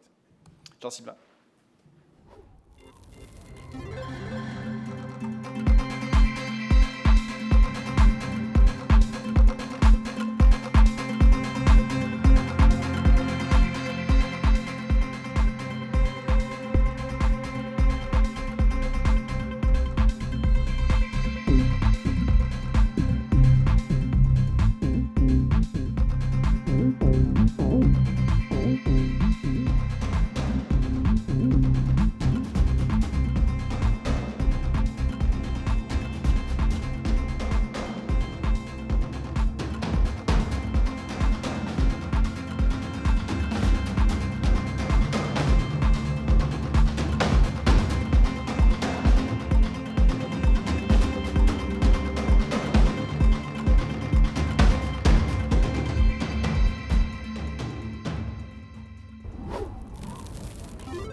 Good afternoon, everyone. I'm very happy to be here with you today. So, as Nicholas was just saying, so you just saw the example of the integration of VMC, which was a major integration. We're going to speak of a different scale of integration, starting with a smaller studio that took the opportunity.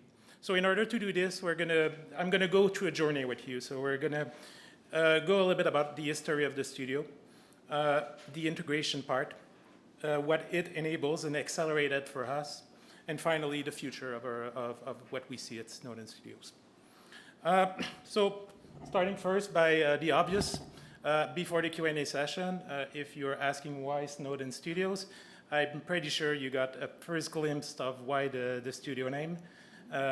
We're starting a long stretch of 6 months of that weather, so we thought it would be very Canadian and a good showcase for our studio. Now, as Andrew showed on the graph this morning, there was like this big orange bar. This is where Snowden Studio is. It's one of those studios that is in the game dev space, a space we believe there's a lot of potential for growth over the next few years. And we're very, very excited to be in that space. My name is Jean-Sylvain Sormeny. I actually co-founded Snowden Studios in 2010. This is a typical story of an indie studio. So indie studio, you want to create games. You say, oh, let's do games. Let's regroup together. I had a couple of friends coming from the industry, so I had many years of experience at Ubisoft and other experience in Montreal. We had friends coming from EA and the local industry in Ottawa, and we were really tempted to join together and start our studio to create the best games.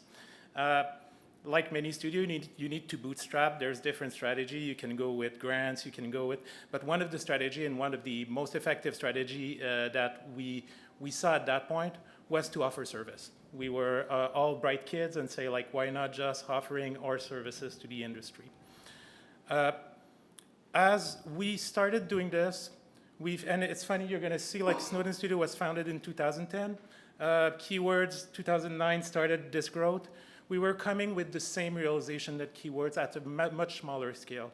We realized as we were starting offering our service that there was a demand in the industry for those services and a quickly increasing demands. Very quickly, we were at full capacity, delivering support for studios, and we got catched into that space. We did ship one title at some point that had a good success. It broke even, but we realized that that was not where the business was. The business was in servicing the industry.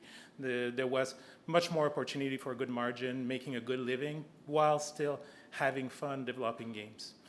We didn't have to be the IP owner. We could also work on those fantastic games together and building those games. So we grew our team. A couple of things you have to know about that team. So it's an engineering team, but we're trying to be platform agnostic. So we are working. So in the video you saw just a few seconds ago, there was console games, but there was also PC games. There were mobile games, HTML5 games, and these are just a few samples. We've also worked on VR games. We've also worked on. So often what I'm saying to people I'm meeting about the studio is that we're technology experts. We're not about doing the next console games, we understand technology. And that's a reality of a lot of the Keyword Studio. We're all about engineers that can solve technical issues, that can solve problems that client has, and that has seen so much of those technologies that are very able to ramp up on technology, very quick to understand those technologies and be really efficient. Another trend that we saw at the same time in Keywords is that there was an evolution from title development. So a lot of what you see on the screen are like historic projects we've done. Shadow of Mordor was a downport from the PS4 to the PS3. Deus Ex Human Revolution, we did the Director's Cut edition, which was a one-time release. But suddenly there's a project like the Elder Scrolls Blades that actually shipped a few months ago, but we're still working on it because games have transferred to a model where it's game as services. And as an engineering team, we're so tight with our clients and we're so close to our clients that clients come back and say, hey, can we keep your resource to help us continuing delivering content on our game? Can we keep your team on board? And sometimes that enables them to move to their next production while keeping us the gatekeeper of their project. So these are all like great opportunity for us to continue shine in this industry. So Snowden Studio is often seen for our partners. We are a strategic partner. We're someone that helps the studio, and he's seen really has added capacity, a way to support their production. Also, we've mentioned it this morning, like this cross-sector thing. So we've realized, because we have those platform agnostic and those great programmer, and I'd like to take this opportunity to say like kudos to the team, because we have a team of so smart people. I'm proud every day of that team. But that shines outside of the gaming industry. We had the chance in the past to work also on museum app. We've worked on technical demos for outside of gaming industry. We did trade show apps. So we did a couple of projects outside of the gaming industry. So after 8 years, we built a strong reputation, our reputation, and leading to an integration part. So I remember now, to a little bit less than 2 years ago, I got a call. Nick wanted to see me, so it was through a client that says, "Hey, do you want to?" It's a little bit of a curveball, but are you interested in meeting with these guys? And I've looked at it. We were at a point where we were at full capacity, and what was limiting us were our ability to grow as a small organization. We were 29 people at that point. As we've seen also in the presentation this morning, at 29, when you're doing biz dev, financial, marketing, you're wearing all those hats, growing becomes a difficulty. And part of our exit strategy was maybe we could join a studio. And at that point, we've learned that Keywords was almost like the perfect match. Joining a large studio would have mean that our team would have had to focus on one or two technology and one or two title for many years. While joining Keywords, we were able to continue doing what we were best at, while also accelerating our growth by removing. So it was the right exit strategy for us. In addition, I had to do a lot of the due diligence. I've met with Andrew at GDC. I've met with a couple of people. I've met with some other studio head, and we quickly realized that there was a culture fit. And this is something that is very special about the Keyword Studio. Every single studio head has a similar way of thinking. And I was really impressed by that, because I've met so many people in my life, but I've rarely seen an homogeneous way of thinking. Everyone was thinking a similar way. So I think it's part of the Keywords Studio acquisition mechanism, but it translated for me as a very comforting way of joining the group. So after this, we had an opportunity to grow. And the graph that you can see here is kind of a practical showcase of what it gives. So by joining Keyword Studio, a couple of things happened. So we were able to access the core support group. So IT, we had a world-class IT providing for us 24/7 support.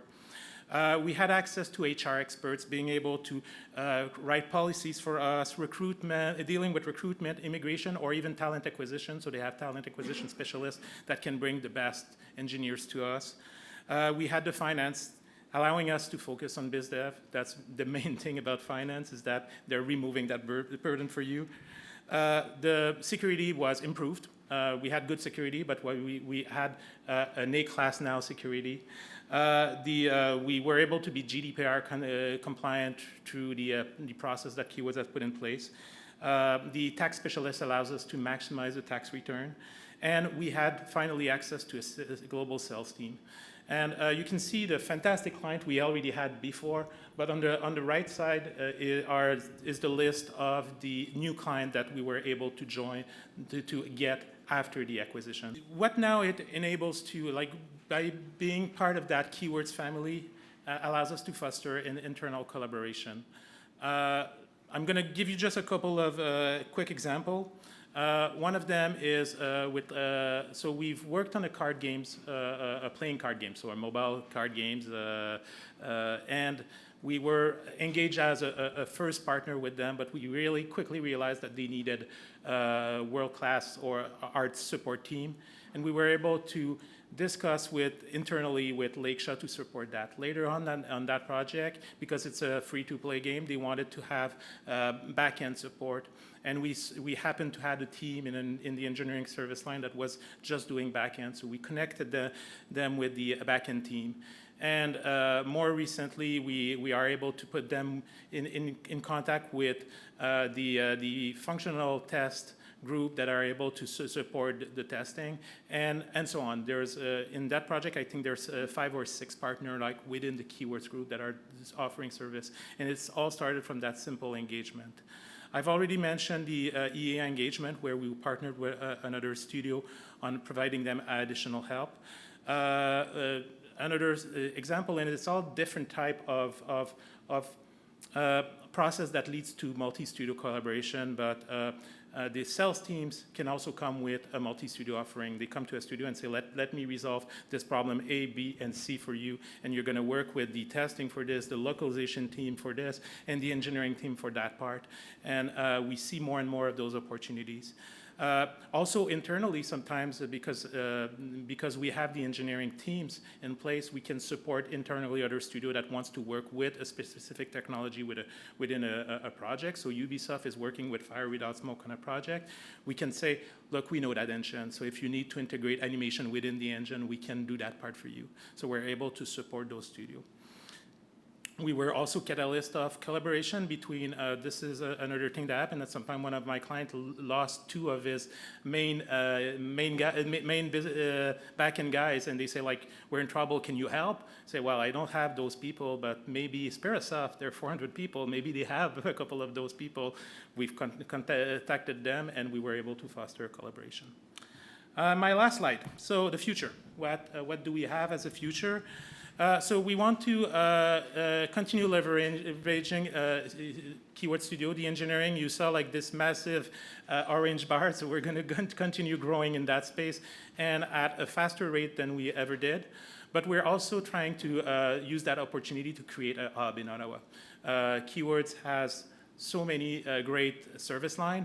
Why not using this to also enable more location to do the work. So right now we're starting a localization testing group. In Ottawa, we have a lot of people speaking foreign language, so it seemed like a perfect fit just to add more people on that side, reduce the dependency on a single side or things like that, so having a little bit more diversity, and using also advantage of the tax credit in Ontario. We're doing similar thing. We have one of the Volta artists that is working out of our studio now. And we quickly became the largest game studio in Ottawa. So in last year, we were maybe number 3 or 4. Now we're number 1. And next year, we're planning our doubling. Our plan for 2020, we're expanding our facilities so we can support that growth that I'm mentioning. We're also having a specific location for the localization testing. And we're going to be expanding the engineering space, and we're so successful in the Ontario market. We're also looking at expansion within that province. Toronto has a pretty strong base of programmer with Digital Extreme, Ubisoft, and Rockstar. We are thinking of just opening a studio at that point and exploring that. Just to give you a little bit of some quick fact. We did an open house 2 weeks ago. We had over 100 applications. That says a lot about like the potential for that market. And each of our job posting have at least 30 applicants. So for us, we see a bright future in what we're doing, and it's just the beginning of that journey. Thank you very much.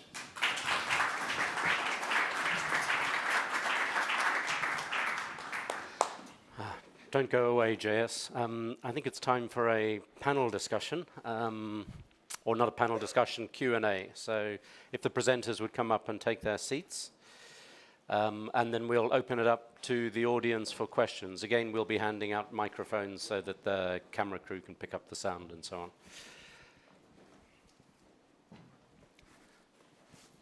So, any questions? Hi, quick question from this morning. We were well advised to keep our phones in our pockets. I'm just curious, human beings being human beings, how do you deal with security or leakage, breaking the confidentiality of your customers?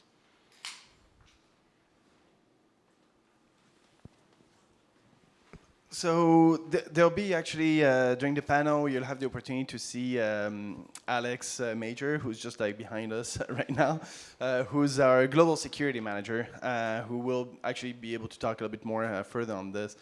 So again, I don't really want to spoil what he's going to be saying, but it's really a twofold process. On one side, it's a lot about prevention.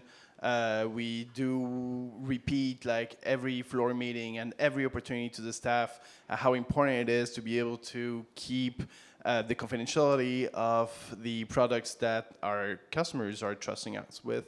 And on the other side, it's also developing our capacity to be able to respond very quickly to the case where it happens. And so far we've been successful enough, I would say, with this. Although again, we have some more opportunities to talk about it with Alex. But it is a major concern, and it's a constant concern, and it's something that we always improving somehow in the process that we're putting in place. Yeah, it applies to everybody in the industry, obviously in the games industry, but equally in the film and television industry and so on. When you're dealing with a lot of very passionate people, sometimes that passion sort of spills over. So. Yeah, we'll talk about that later. We have a specific time to do that.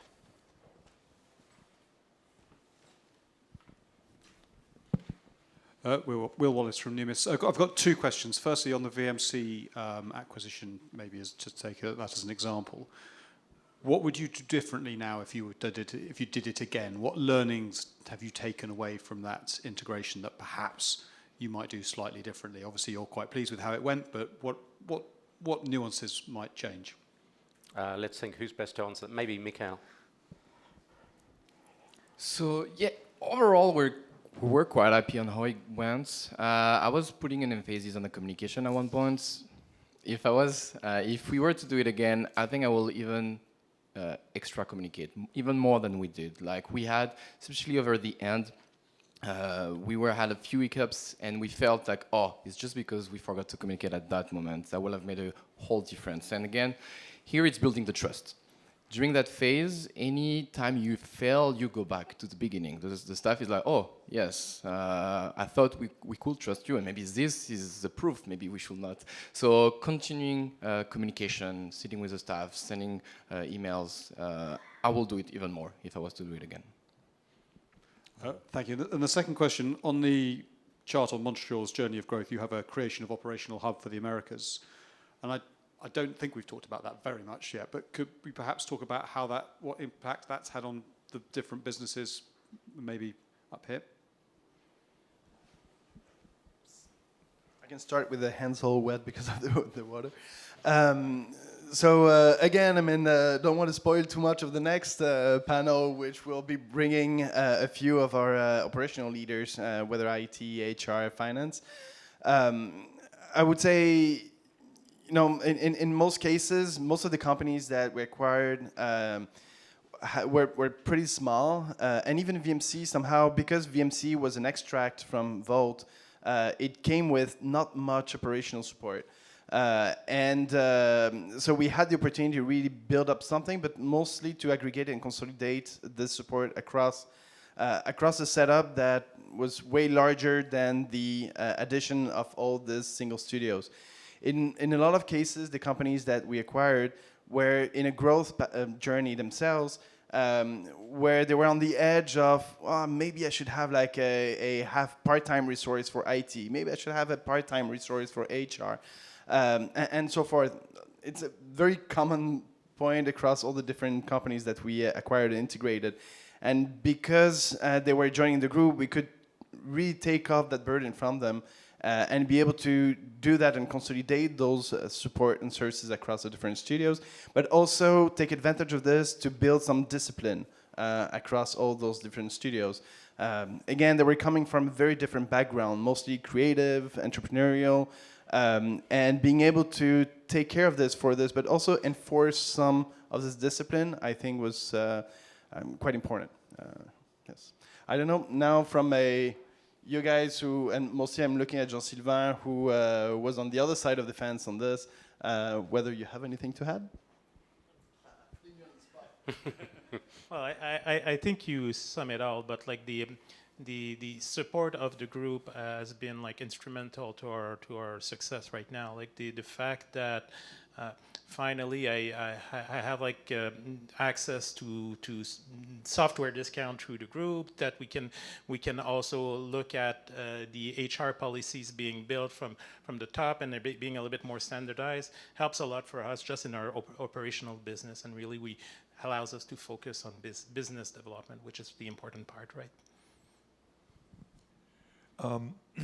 So it's easy for us to see how Keywords has been so successful in scaling up FQA. You know, we understand it. We've walked around the facility. We see the service that you're offering, and it makes a lot of sense. But development, it feels like a very different animal. And can you help us to better understand, you know, what is the opportunity? Because you've both talked about the big opportunity in outsourcing development, but you know, where were you in terms of what you were able to do, the opportunities you were able to capture, and as you've grown, you've tripled your headcount or quadrupled or actually quintupled your headcount. Is the development outsourcing opportunity itself changing? Are companies more willing to outsource development, and what type of projects? And is that changing, and will you be able to scale into that? That's my first question. It is. So actually, when we started the studio 10 years ago, just giving one example, Ubisoft didn't have any outsourcing group for anything that was engineering. It just didn't exist. You were calling Ubisoft saying, "Hey, I have a good group of programmers." They were like, "Okay, we're not geared to that kind of opportunities." These days, there's a large group within the organization that only deals with outsourcing for engineers. So that there's an industry shift. We've mentioned it this morning. A lot of also studio are growing to a certain size, and because it takes a large number of people to do a AAA game, or there's a large number of people to support a game as a services, they are not interested in changing their culture by just adding buddies to their team. So they will call, and they've kind of learned to do this. And there was an education in the past 10 years that we've done, and not just us. Like it's us and different game development services studio that we're able to prove that this is a business model that can live within that industry and that can grow within that industry, that removes for them a lot of the pain of, or the growing pain of developing games. Another thing that we see is that they often have sporadic needs. We've all heard of those crunch period at the end of a production where suddenly they have to fix a massive amount of bugs, but they clearly don't have the headcount that they need to have that velocity at that point. And that's often when we're called. They call us at the end. They say, like, we're shipping in 3 months.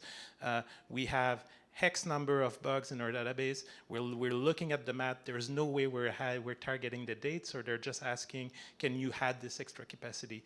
The good thing is that we're so good that usually when it's past the release date, they say, well, can you stick around too? Like we've grown to like your team, so can you stick around? And we establish longer term partner. But we've seen this at every single level, and most now big developers are adopting those strategy. I think the other side from our point of view as a group, we now have 6 development studios in the company. We're going to have more coming on board as well. So the challenge for us is to learn how to work in a distributed model. So we are increasingly doing that with our clients. We're acting as a co-development partner on some major titles. I think you've seen perhaps it presented, maybe not in person, but certainly it's out there in the public domain. with Sperasoft working hand in glove with Ubisoft to ship Assassin's Creed Origins, for instance. And so that co-development model is something that we're pioneering along with some of our clients. That's a way of working in a distributed environment directly with our clients. But we're also learning how to do that amongst ourselves, amongst our own studios. So when a client comes to us and says, hey, look, I need a team of designers, artists, engineers, whatever, we might not be able to pull that entire team together in one location, but we can leverage the resources we've got in multiple studios around the world to put in place a team that can actually respond to the client's needs. So that's something that we're encouraging ourselves to work across the different engineering studios in very much the same way we already do in other service lines, including art, for instance, which when it first came into Keywords had never worked in that way, and that's something that we pioneered and been very successful in. The quick question, which was just when you took out VMC and you took out that big competitor in Montreal, did you find that it improved your pricing power at all?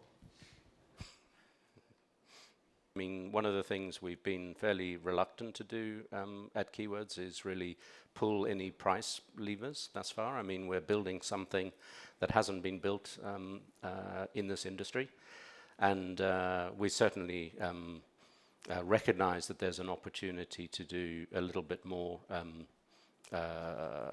bring a little bit more intelligence to pricing to value, let's say. And so that's something we'll be working on going forward.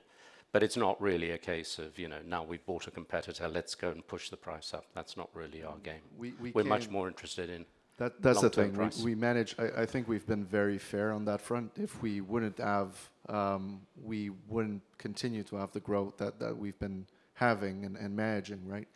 And as Andrew said, I think there's opportunities there, but we need to be fair. If we're not, then we're going to see other competitors popping up in Montreal or elsewhere around that will fill in the gap for that market.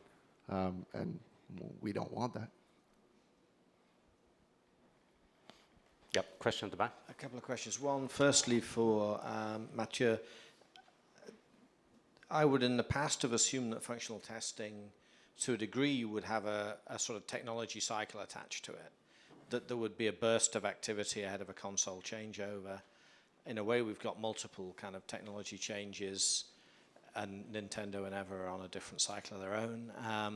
Streaming's coming in. It feels like, and that overlaps a bit into engineering, because engineering does an element of, as it used to be called, engineering now, game development, does an element of kind of porting and so on. So just your comment on do you feel there's a sort of technology cycle aspect to the growth of the business at the moment, or is it overwhelmed by the organic bit? So if and we could actually get data. There's a lot of studies in terms of demand, and if you look at just console sales, that's going to tell you a lot in terms of demand and how it actually applies.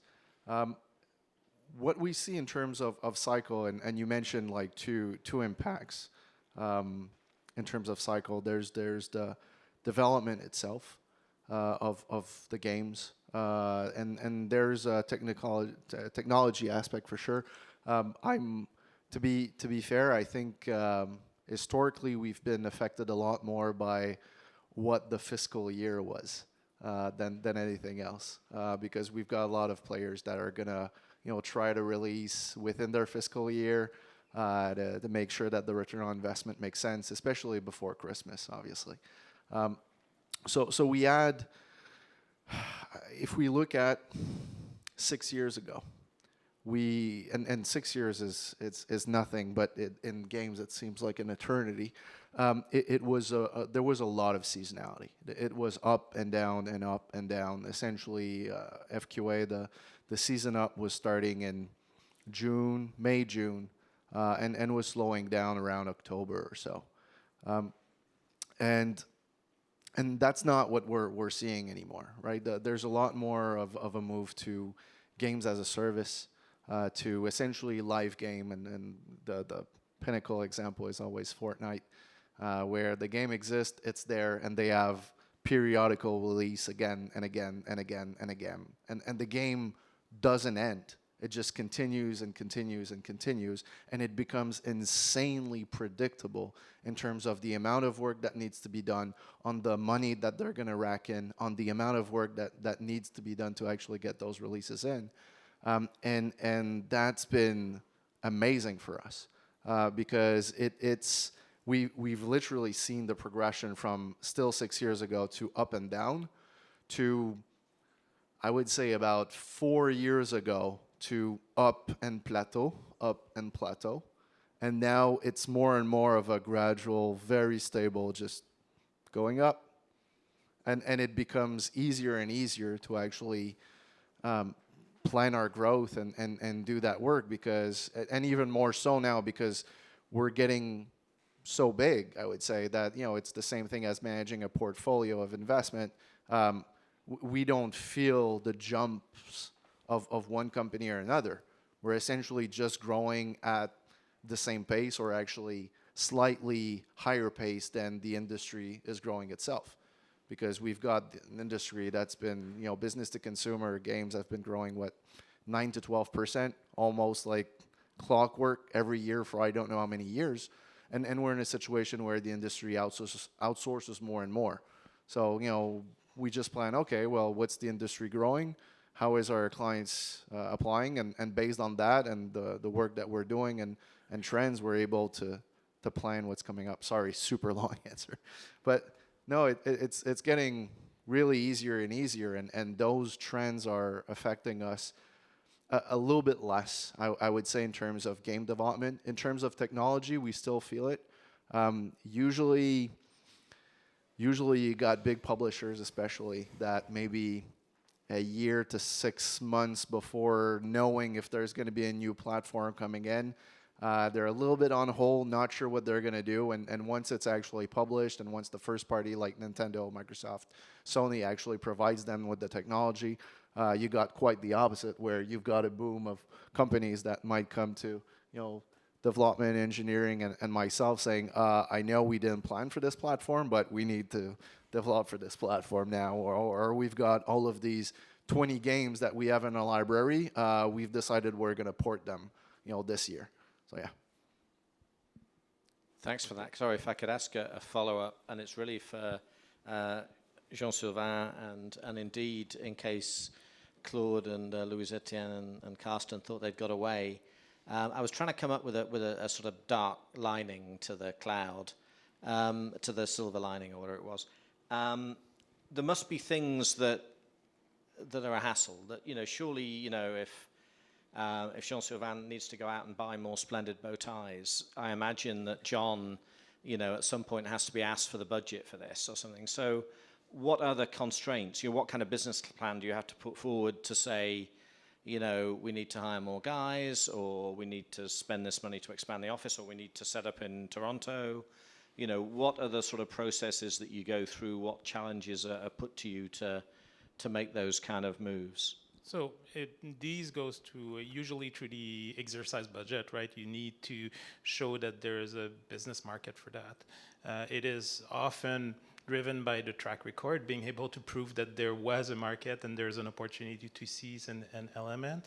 But of course, we're always cautious of margin and making sure that we're going to make profit out of those decisions. And these are like smart business decisions. And it's no different within Keywords than if it was like my own decision of as a studio owner to grow something. We want to make decisions that make sense. And when we're looking at, let's explore a Toronto studio, it's about, is there a market opportunity? Is the cost of life will be a problem? Will we be able to support that? Will it allow us to be a better partner, a larger partner within the industry? So we're asking the right business, and we are asked by Keywords management the same business question, that it makes sense. I'm pretty sure if I'm asking something that doesn't make sense, and say like next week I want everyone to wear bow tie in the office, probably they will say no, unless they think that it will increase incredibly my retention. So, but if I come with a business case and opportunity, so the constraint is this something that will lead to a successful endeavor? And if the answer is yes, they usually say let's go, let's push in that direction.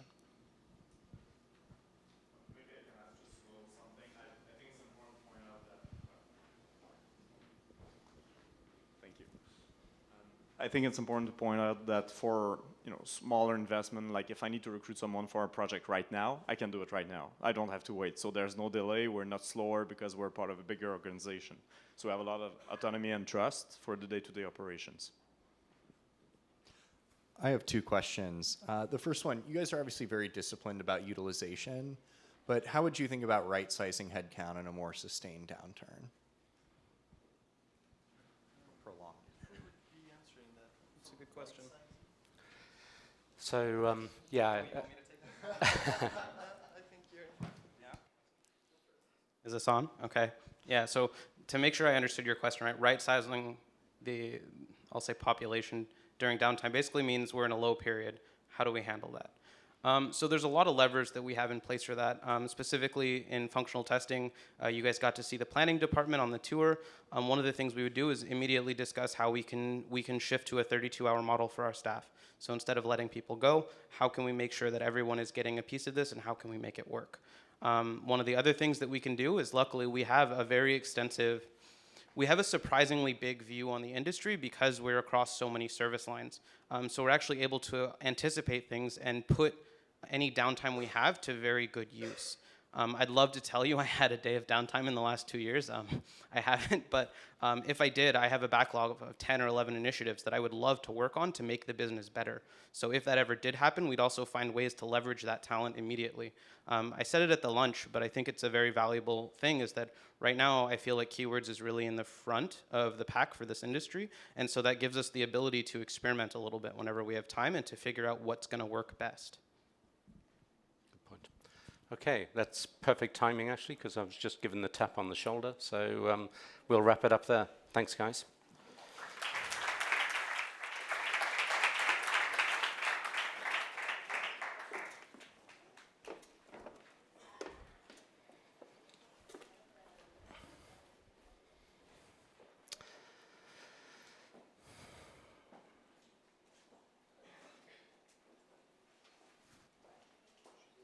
Yep, we're ready to go.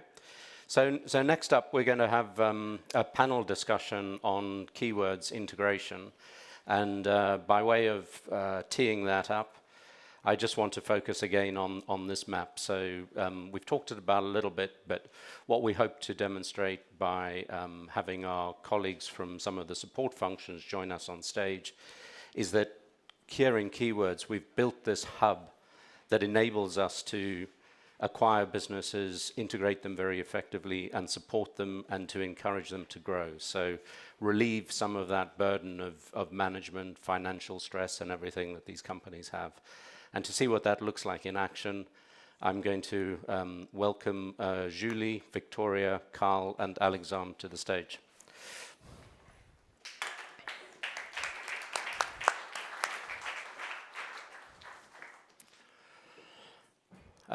We'll have an opportunity to ask questions from the floor, but I'm going to kick things off, if I might, just by introducing these few subjects, right? So, first one really is, I think we've made 16 acquisitions so far in North America. I say we. I haven't made any of them, I don't think. You guys have made them.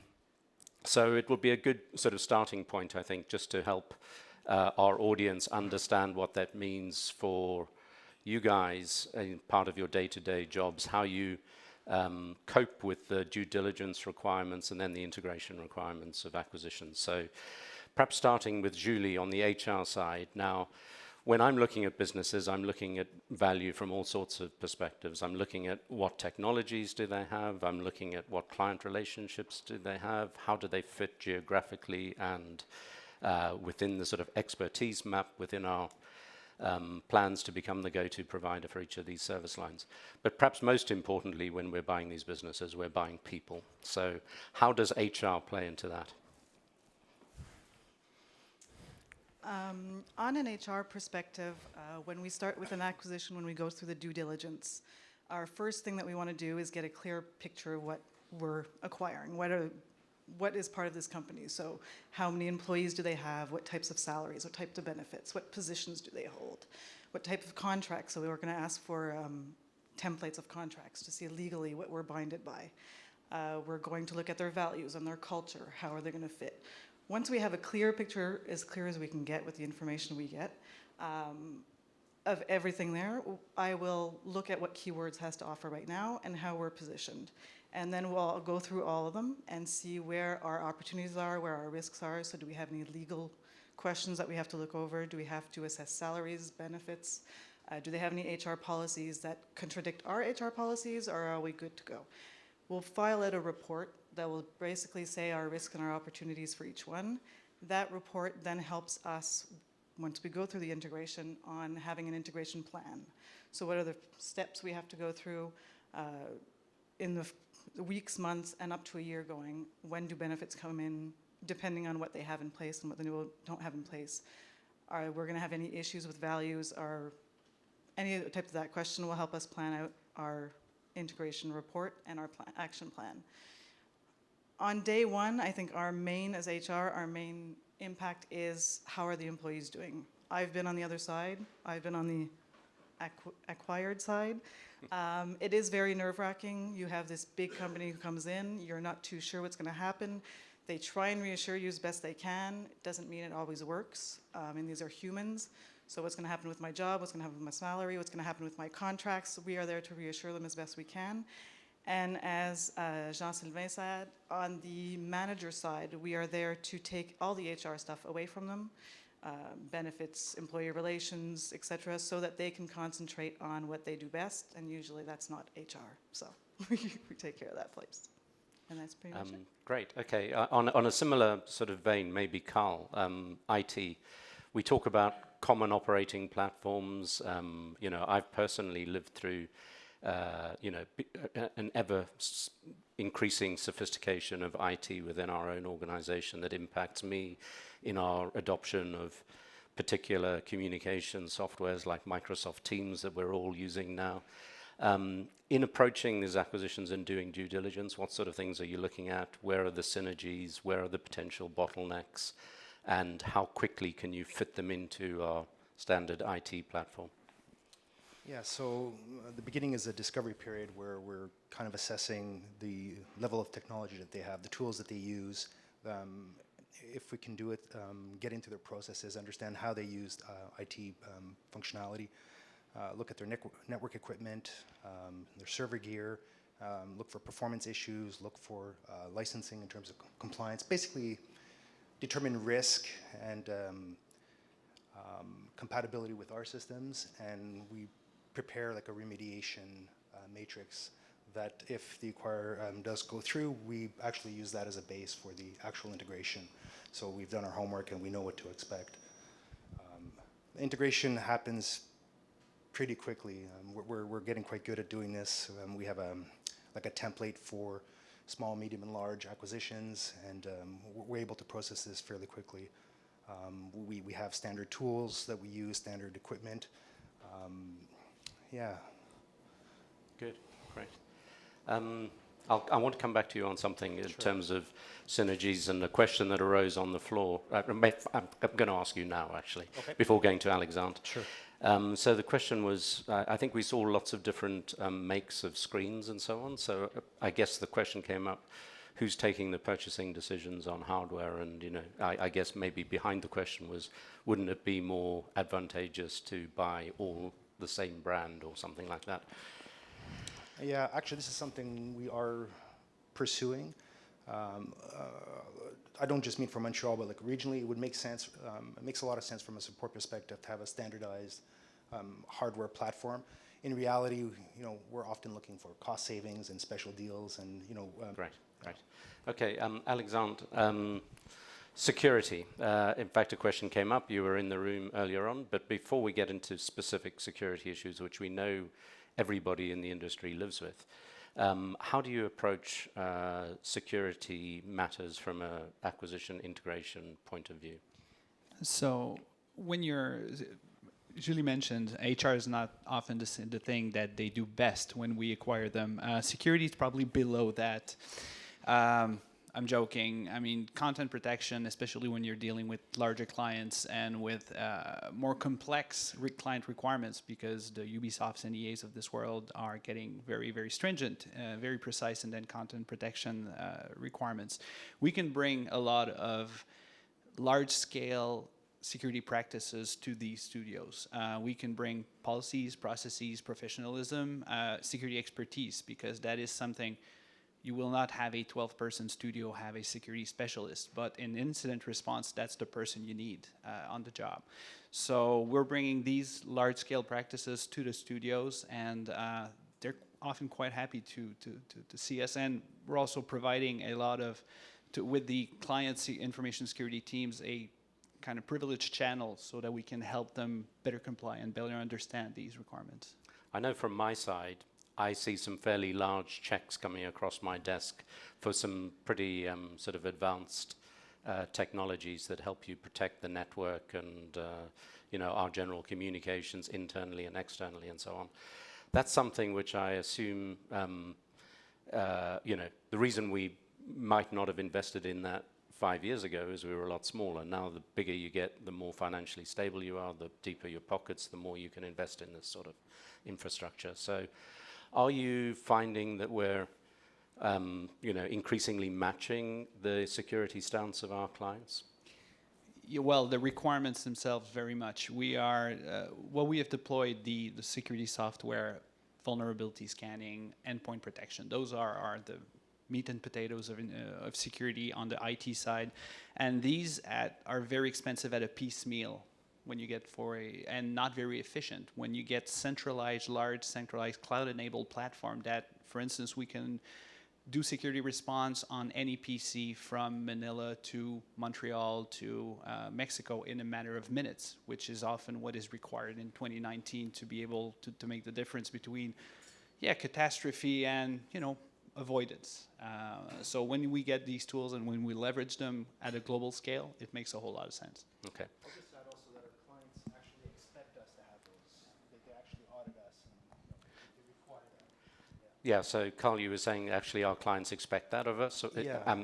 Absolutely, and I certainly remember in the early days of Keywords going all sort of glassy-eyed when I received this sort of 76-page security check document from clients and thinking, oh my God, how on earth are we going to respond to this? How's that for you guys? How many of these sort of documents do you get? And well, they're up to 200 pages now. Oh. They have become more elaborate. And we have felt, for instance, this is a big business enabler because when you start when you start business discussions, the last discussion you want to have is security. But it's often one of the most elaborate. So when we actually establish those contacts with the client security team and start work beforehand, or that they already have a pre-existing relationship, that they know our practices and what we're putting forward, the green light is much quicker to come. And this becomes that security green light becomes a business green light, which is the best kind of green lights. Yeah, fantastic. And on the subject of cost, Victoria, as head of finance for the entire Americas region, perhaps you could just take us through how you've built your team, why you've built it the way you have, why the centralization, and how that helps you with acquisitions and integration. Right. So our team is built as a service provider for the whole region. So we provide the full accounting cycle service to all of our studios and all of the reporting as well. There are a few benefits to this approach. One, first of all, we apply the same type of processes, internal controls, month closing process to all of our studios. And as part of being a part of a public company, we are subject to really strict reporting regulations. So it is important to ensure that all of these studios, we account for the transactions in the same way and we report applying the IFRS. So centralizing the accounting and the reporting allows us to do that. With regards to integration, also there are a lot of benefits of utilizing central service. We are able to share the knowledge between the team, and we are able to integrate the new studios really fast. If it's a small studio, perhaps it will take us not more than a month or two to get it fully integrated and to obtain the knowledge from their accountant, external or internal, so that we can continue the cycle. So Okay. in a nutshell, yeah. Yeah, the other question for me is common platforms. You've rolled out a common accounting platform throughout the region. In fact, I think we're most of the way through rolling it out worldwide. How's that helped your job and your team? Right. So we are using an ERP system, NetSuite. It is a very user-friendly system, and currently all of our studios are on it, except Mexico and Brazil, because they have local accounting requirements that we are still in the process of adapting NetSuite to that.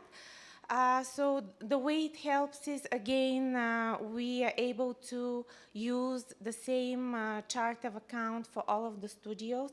It makes it much easier to report and to consolidate when everybody's using the same type of accounts. Also, because the system is so user-friendly, first of all, every new user we onboard on it becomes able to use it within a day, and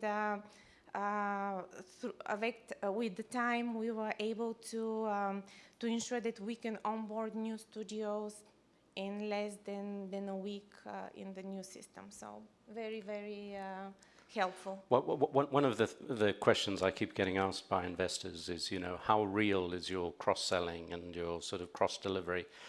And I always struggle to, we keep producing case studies and things, but there's a certain degree of skepticism about this. And I wish I could show you how many intercompany transactions there are as a result of all this. It's a real sort of spider's web of trading amongst ourselves. How does NetSuite help you with all of that? Right. So indeed, there are numerous intercompany transactions every month. Obviously, it is a standard approach to reconcile the intercompanies between the studios, between the partners. So we do that every month to ensure that everything's in line. This year, a new tool was developed in NetSuite where we record transaction in one of the studio, and the system by itself records the other side of the transaction in the other studio, ensuring that we are always in balance. So that is a great help. And the other tool, if I can say tool, that helps a lot with the intercompany is the fact that we have a global transfer pricing policy that covers the various scenarios of transactions. So just by applying the policy, you are already doing a good job. Great, very good. I think at that point I'm going to open it up to questions. Some hands went up even before I said that, so. Hi there, Richard from Edison. I just wanted to ask, I'm trying to get a sense as to how global the comments you're making are. So you're speaking on behalf of, of Montreal and North America in this. But in terms of policies, in terms of the devolution of responsibility, where does that sit on a regional level versus a global level versus a local decision making? Well, so in each function has a global head, right? So there's a global HR director, global IT director, and obviously a CFO who's in the room here. So obviously it starts there, but maybe you guys will talk about how you interact with your counterparts in other regions and so on. Well, I'll start since I have the microphone. So yes, well, for finance, I would say it's relatively straightforward since we have to report as a consolidated unit. We all follow the same type of process and closing procedures, not just for Americas, but for the whole group. We have a strict closing schedule. Also, we have global policies for things such as purchase approvers, payment approvers, Yeah, just by applying the same accounting standards, we are making sure that the whole group basically applies the same rules. And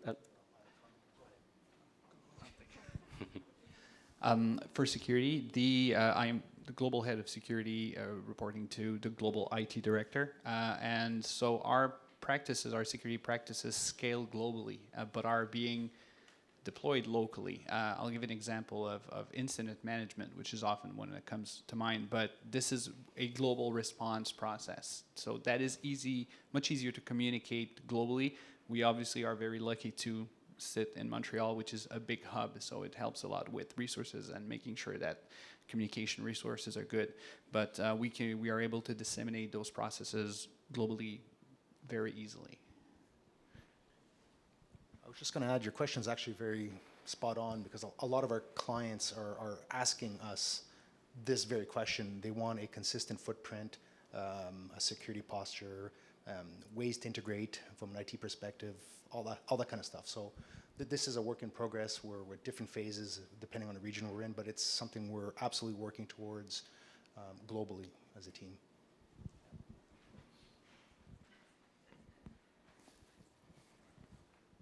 On an HR perspective, we have our global leader who's in Dublin. We have our monthly calls with all the regionals.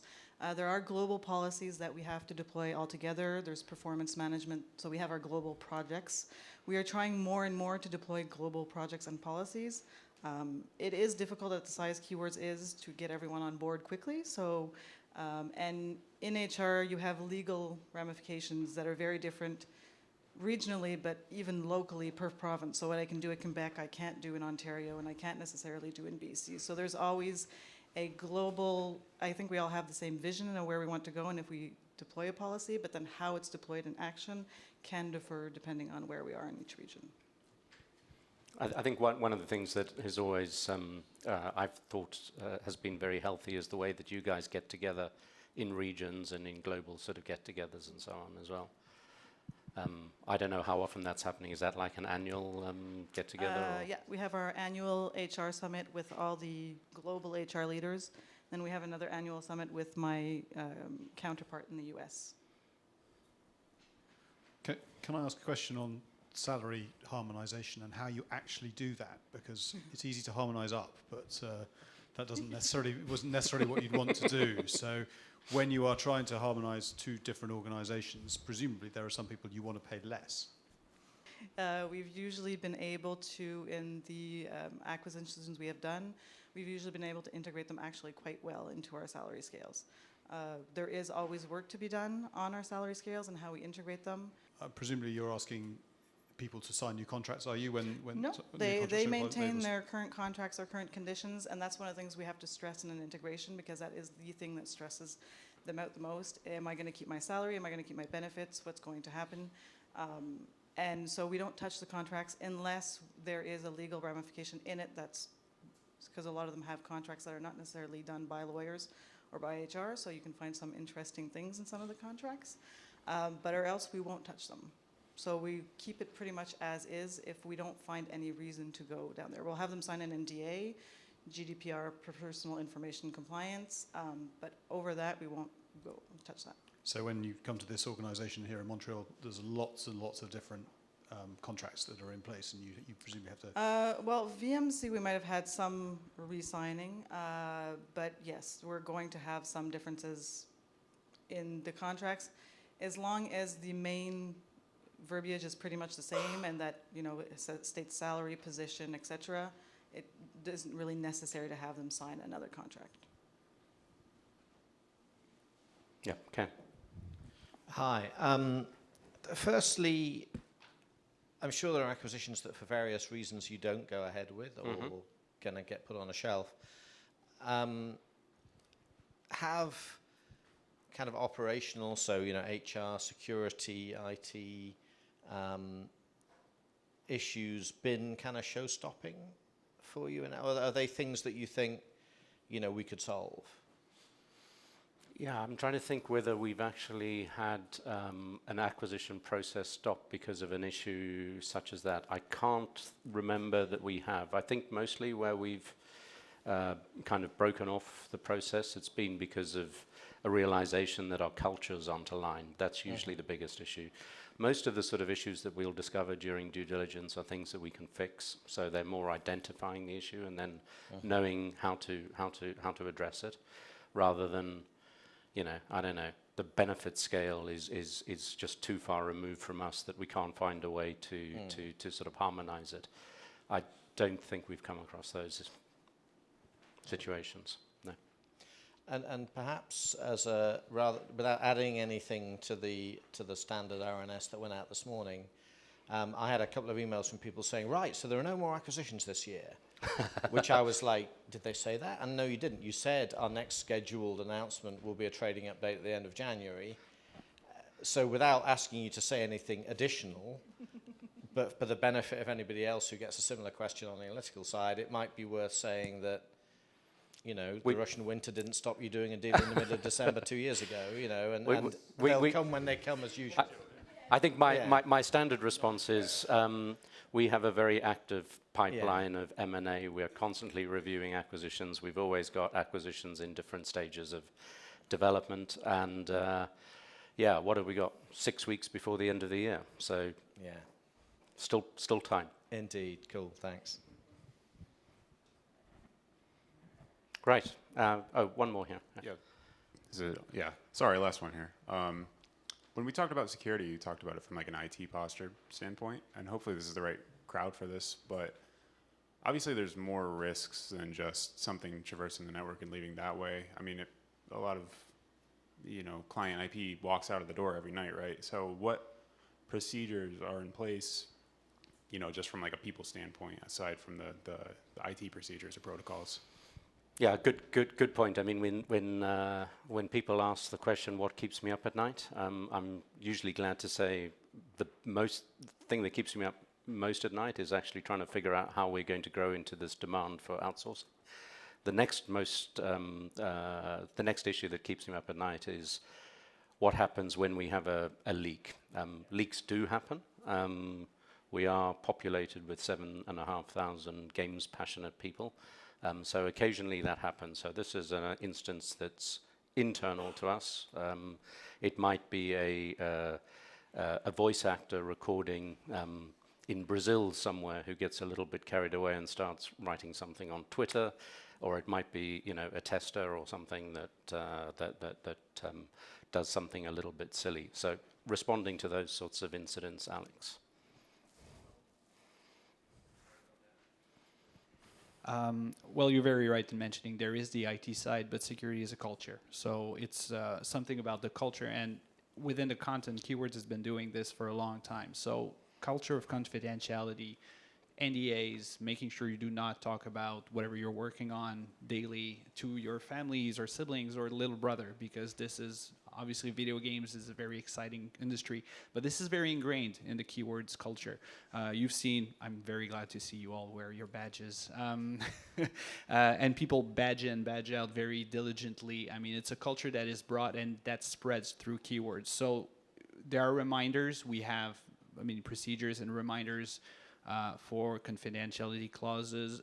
A lot of questions, a lot of awareness comes from the floor with asking, hey, we're dealing with this client. This is not necessarily what we're used to. New channel of communication is something. How should we deal with this? And there's a collective consciousness of the importance of content protection. Now, if and when something happens, because large corporations have incidents, often the key is it's the time to detect and it's time to respond. This is what will make the big difference. Understanding that there's been a problem and then responding quickly and very professionally to it. And then there's client communication, being very forthcoming with clients, bringing them in, not trying to hide anything. I mean, at some point, problems will happen. You face them on with the client, and they are usually very understanding and very happy that we reach out to them saying, we've seen such issue, something happened, and let's fix this, and we've improved on our security procedures wherever they may have failed going forward. So this is the key of the trust relationship we have with content owners that Keywords have been providing with. Yeah, I think there's a big point there. I mean, I've seen it elsewhere where as soon as an issue like this arises, there's a temptation to kind of protect the organization and almost to sort of go into denial mode, even to lawyer up and stuff like that. We have a completely different response to this. We actively engage. We mitigate as much as we can internally while continually communicating with our client the steps that we're going through. The consequences for the individual or individuals involved are usually not very pleasant. One of the things I'm personally gratified by is when we do have an incident like this, the guys on the floor are really, really seriously unimpressed with the individual that's done this. You know, they feel as if it's caused damage to all of them and their hard work. It's in the culture. Yep. I think we ought to probably wrap up this session at this point. And what's the time? We're getting to the very end of our day, I think. So thanks very much, guys.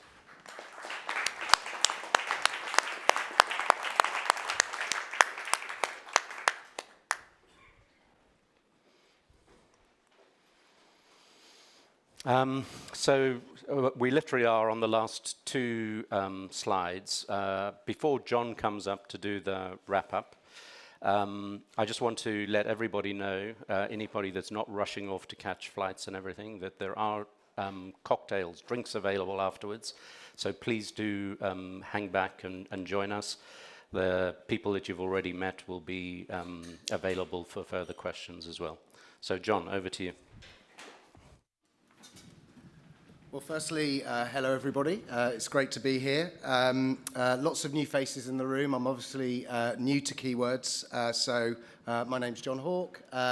Recently joined as the group CFO. And just a couple more slides, really just to pull the day together. Is it that button there? So we spend a lot of time today talking about how we've built this platform to become this go-to provider. And a lot of focus inevitably has been around North America and what that looks like in North America, indeed in Montreal. But just to pull that together at a group level, if you go back to the IPO time, the business had revenues of about 16 million. It was a fairly small business, largely in localization. And wind forward 5 years, 6 years, if you look at the analyst consensus, a business of about 317 million of revenue. And there's a couple of big drivers of that. And hopefully you've seen clearly M&A was a really, really important part of that strategy. But it was very targeted M&A. 43 acquisitions across 18 geographies. Building out the service proposition so that we can become that kind of, hate the phrase, but one-stop shop.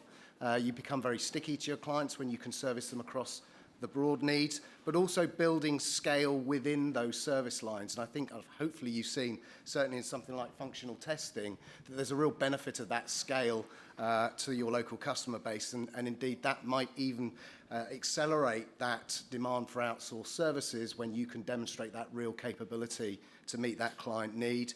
But also being pretty clever about where we bought the businesses so that you're both local and close to the customer base, but also close to the talent. And it was Snowden Studios is a great example. Rather than buy a business in Montreal, there are lots of game development businesses in Montreal. Buying a business in Ottawa means you're not competing with those big publishers for talent. That gives you access to labor and has allowed Jean-Sylvain to scale that business and almost double the headcount in the year or so since it's been within Keywords. But it's been disciplined as well, and I think we're almost certainly going to get some questions in the Q&A. Clearly, it's slowed down a little bit, but that's part of the disciplined approach. It will be very, very easy just to kind of, quotes this horrible word, roll up, just go and buy businesses to keep momentum going. But it's been very targeted, very disciplined, and as you can see, about 200 million of acquired revenue at 1.1 times multiples just shows the discipline. My old business, Rentical, would have died for a 1.1 revenue multiple in their M&A program. So it has been disciplined. But it's also been complemented by organic growth. As you can see, very strong levels of organic growth over this period. Some of that's coming from the structural growth in the industry. Some of that's coming from the trend to outsource. And I think we might be starting to see maybe an acceleration of that trend to outsource to Keywords in some of our service lines. And I think you've certainly seen that in functional testing, where you've had a real acceleration. But the journey's not over. As we said, there are lots of opportunities. It feels like we're achieving scale in some of those service lines, but we certainly haven't got there in all of them. So game development's one, where there'll be some focus. You've seen some of the power of bringing some of these marketing businesses into the organisation to be able to increase the breadth of service lines, and certainly that's an area that I think there's future opportunities going forward to drive scale. So just a few closing remarks. We said at the beginning what we wanted to demonstrate to you guys over the course of the day, the benefits of scale. Hopefully you've seen that downstairs, certainly across the functional testing business. Integration action, we get lots of questions around integration. It's very, very easy to put some PowerPoint charts up that show how we integrate. We wanted you to hear it from the guys that actually do it day to day, whether that's the back office integration and the benefits that gives to some of the smaller studios that don't have to worry about it, or whether it's a real operational integration, the re-platform of the organisation that you've seen in the functional testing side. Hopefully we've brought to life a little bit some of the logic behind the M&A, the location for talent and growth, and also this whole concept of cross-selling. I was slightly sceptical when I joined Keywords, because I think lots of organisations talk about cross-selling, incentivization. How do you do it? It's always very, very hard. But what you can see here is actually a very organic process. We've got the right culture in the business, and the guys are looking for opportunities to do a better service for their clients, and very often that means bringing parts of our organisation that they weren't previously able to do to that client offering. So as I say, we said at the start, we think we're becoming this go-to provider for external development services. A long way to go, but certainly a great opportunity. So I was going to move to Q&A, so lots of hands are going up. We'll do a quick Q&A as well. You can ask. Push the button. Push the button to the next slide, so it says Q&A. There you go. There you go.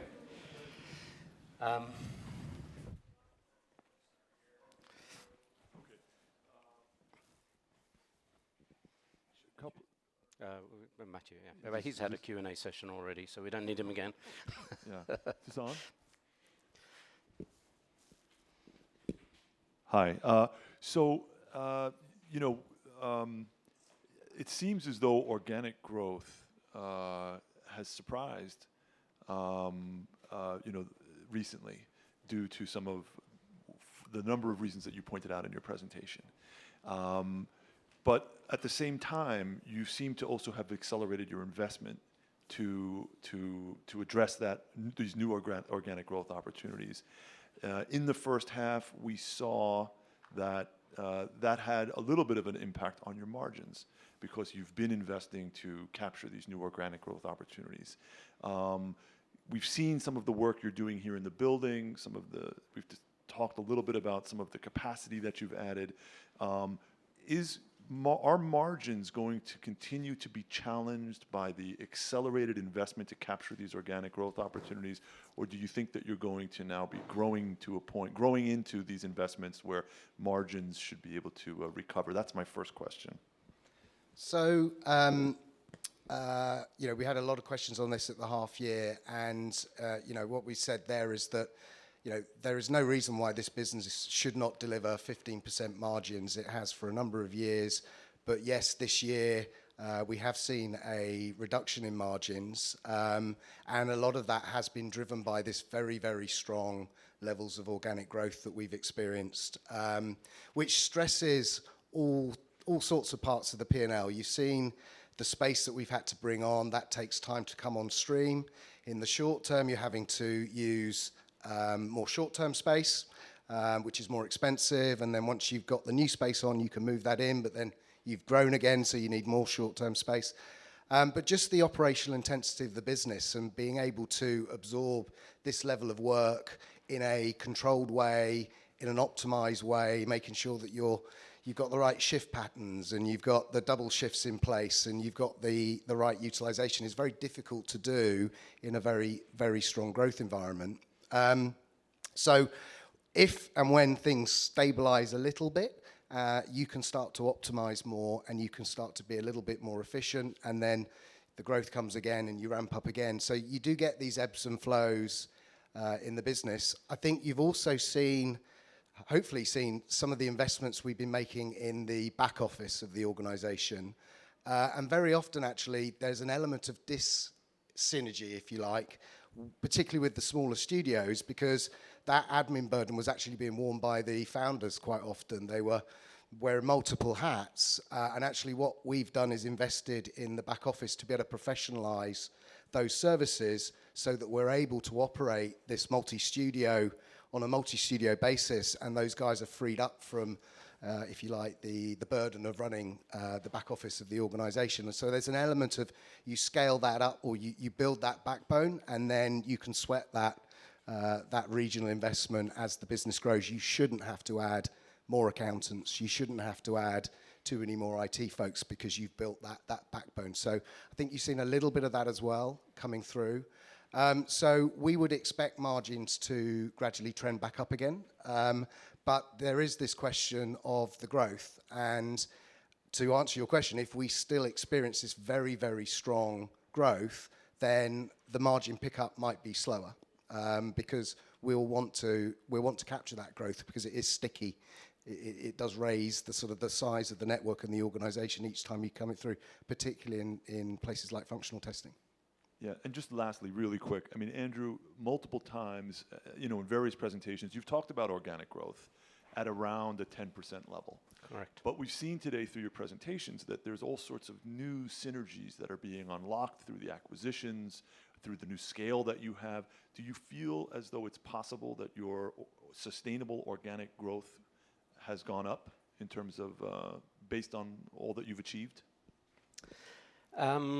Yeah, it's difficult. I certainly wouldn't want to suggest to you that this business is going to be delivering sustained organic growth of 20% plus. I really don't want to message that at all. I think if you look at where the industry as a whole and growing at something like 8-9% per annum, I would remove a couple of percentage points of that because a lot of that growth is coming from China, which is not fully accessible to us for various reasons. We're not a big domestic player. There are other forces at work in China, which makes it more difficult for us to play domestically. So that gives you a sort of addressable market growth of something like 7% per annum. I then add another couple of percentage points for this trend towards outsourcing that we're seeing and we're gearing up for. And then I would add another percentage point or so for market share gains. And that's where I come up with the sort of sustainable 10% per annum growth rate. Now, having said that, we are quite used to seeing growth rates in excess of that. Part of the growth challenge, though, is it doesn't always come in a nice, even fashion across all service lines. So what we've seen, for instance, in the half year, we've had very strong growth in our game development side of the business, which has been incredibly successful at hiring real organic sort of growing individual studios into that growth. And we've seen the growth come in the functional testing business. And what happened with the functional testing business is that, yes, we were planning for growth. That's why we had already hired, leased the spaces that you saw today and that have just been fitted out or in the process of being fitted out. But what we weren't expecting is the very sudden ramp up. So 34% growth in the 6-month period. That took us a little bit by surprise. And I think it's because we really are seeing the start of a more structured trend towards outsourcing as we become this go-to provider. So yeah, within that, you're hiring 1,500 people. We're very good at mass recruitment and so on, but even at that scale, you're going to introduce a bit of inefficiency. You're going to be hiring people, putting them through training. They're not necessarily going to stick. And so it introduces a bit of inefficiency. So I think, if we can deliver 34% growth again, we will definitely try and do that. That may well come at a little bit of a cost to our margin, but I'd much rather that than actually just manage this business to a 10% growth rate and deliver a 15% margin.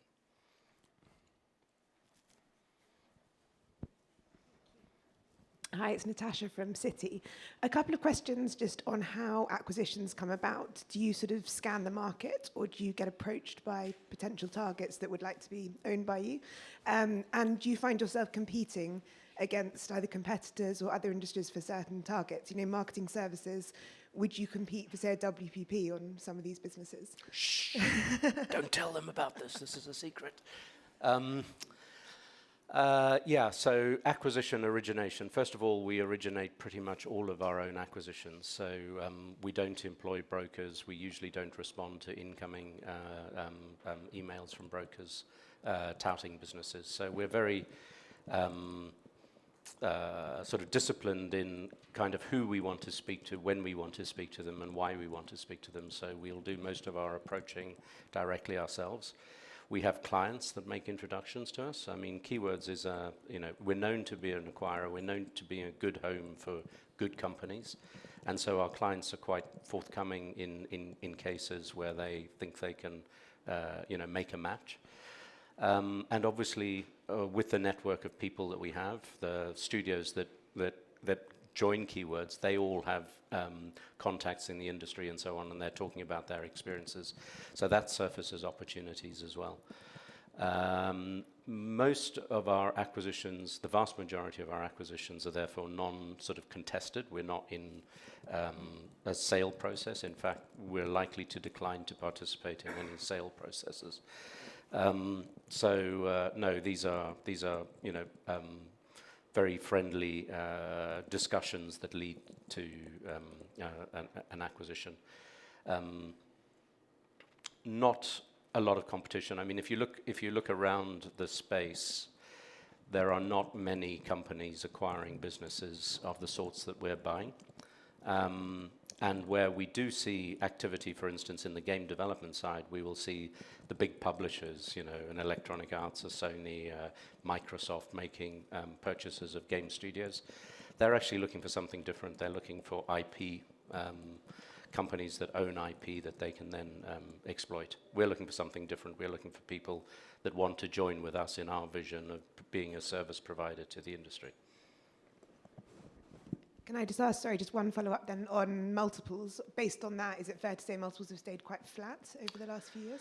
Yeah, I mean, multiples have stayed quite flat, not because we're necessarily mean, but we also have some sort of internal constraints. It works both ways. So we like to be a very fair organization. It works well for us when we can be like that. So it's important that when a company joins Keywords, they know they're getting essentially the same sort of deal that the company that joined last month gets.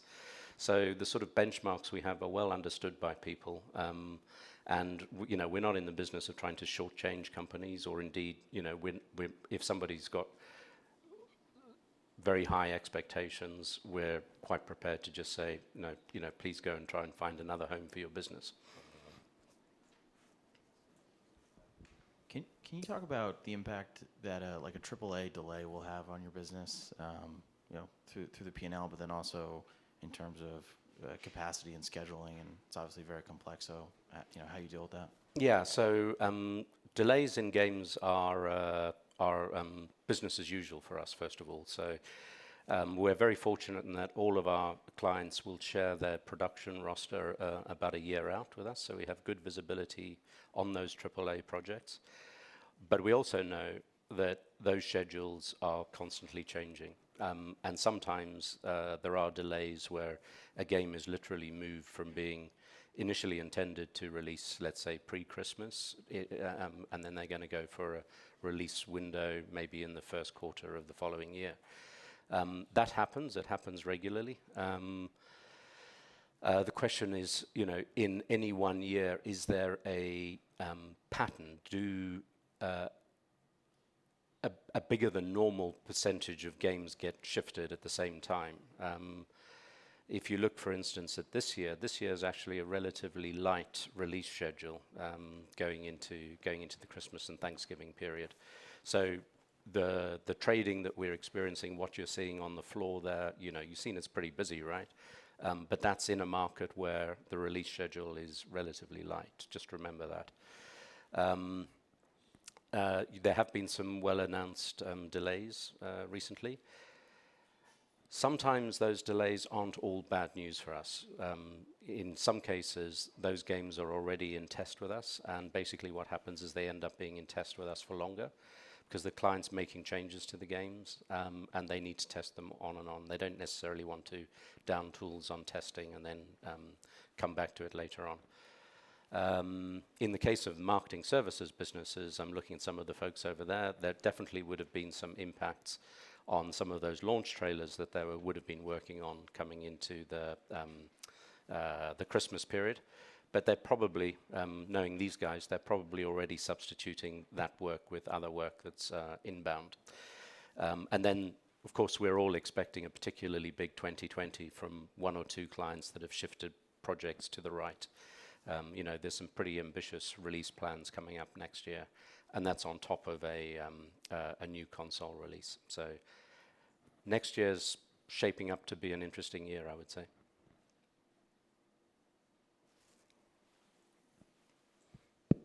I was going to ask about the console cycle. Obviously, last time round you saw a bit of a hiccup when your very largest client didn't do what they said they were going to do. So what are your clients specifically saying about new PS and Xbox in terms of their development in the run-up to that? What are they saying at the moment? What are your expectations for that influence on your business? Yeah, so interestingly, of course, our business itself, you know, has transformed itself in the last 7 years. So it's true that in the last console transition, we did have a bit of a hiccup. It was, I have to say, from my point of view, it was particularly galling because I was going into an IPO confident that we were going to have a big year, and then what happened.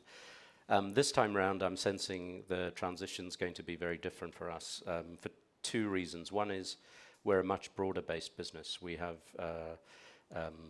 you know, we were very dependent on that one particular client you mentioned, Will, 7 years ago. Now we have our maximum dependency on any one client is to about 6% of our revenue.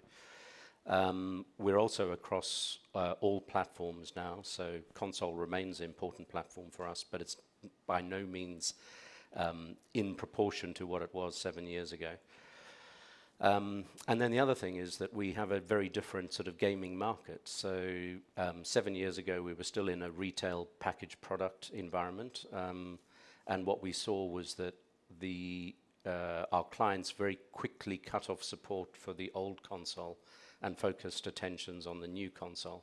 This time around, because you've got so many games running as a service on existing consoles, we don't see our clients cutting those games.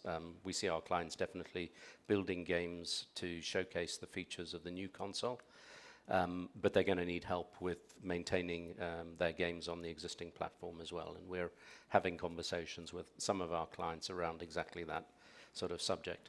So I'm not going to sit here and say there won't be any bumps because, you know, a console transition does introduce a bit of uncertainty. But I'm pretty sure that we're going to see a much smoother transition than we saw last time. And backwards compatibility that they're talking about, obviously, from the new generation to the old generation will help that as well.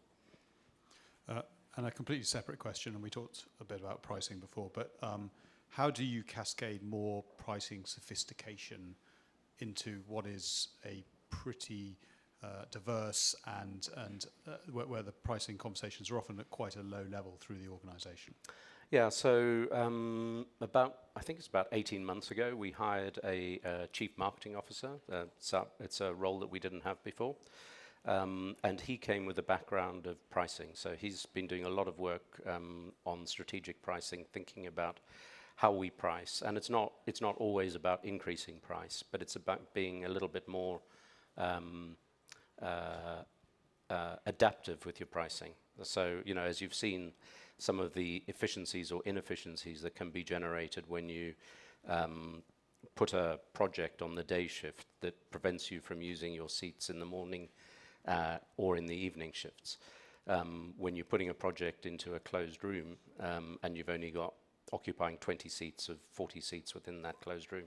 So making sure that we price intelligently for some of those extra services that we offer. And also just pricing to value. You know, we're increasingly providing services at a higher point in the value chain to our clients. I'm sure our clients would be willing to share some of that value with us, and we need to ask them to do so.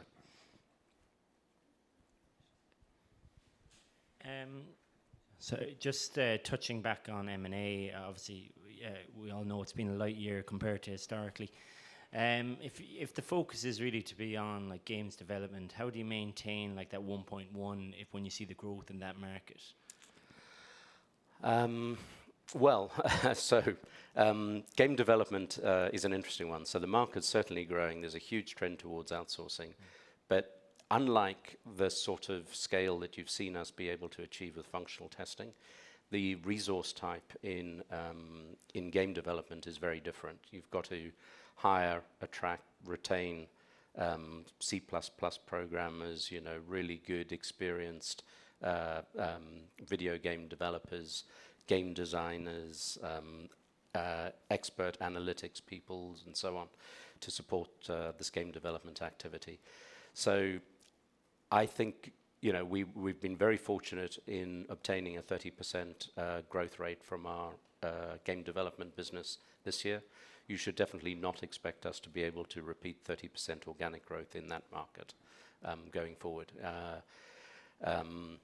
That's a fairly extreme achievement, I think. I would love to think that we could get well beyond 10% growth, but you know, it does depend on a resource type that is naturally more scarce than the kind of test engineer type resource that you've seen today.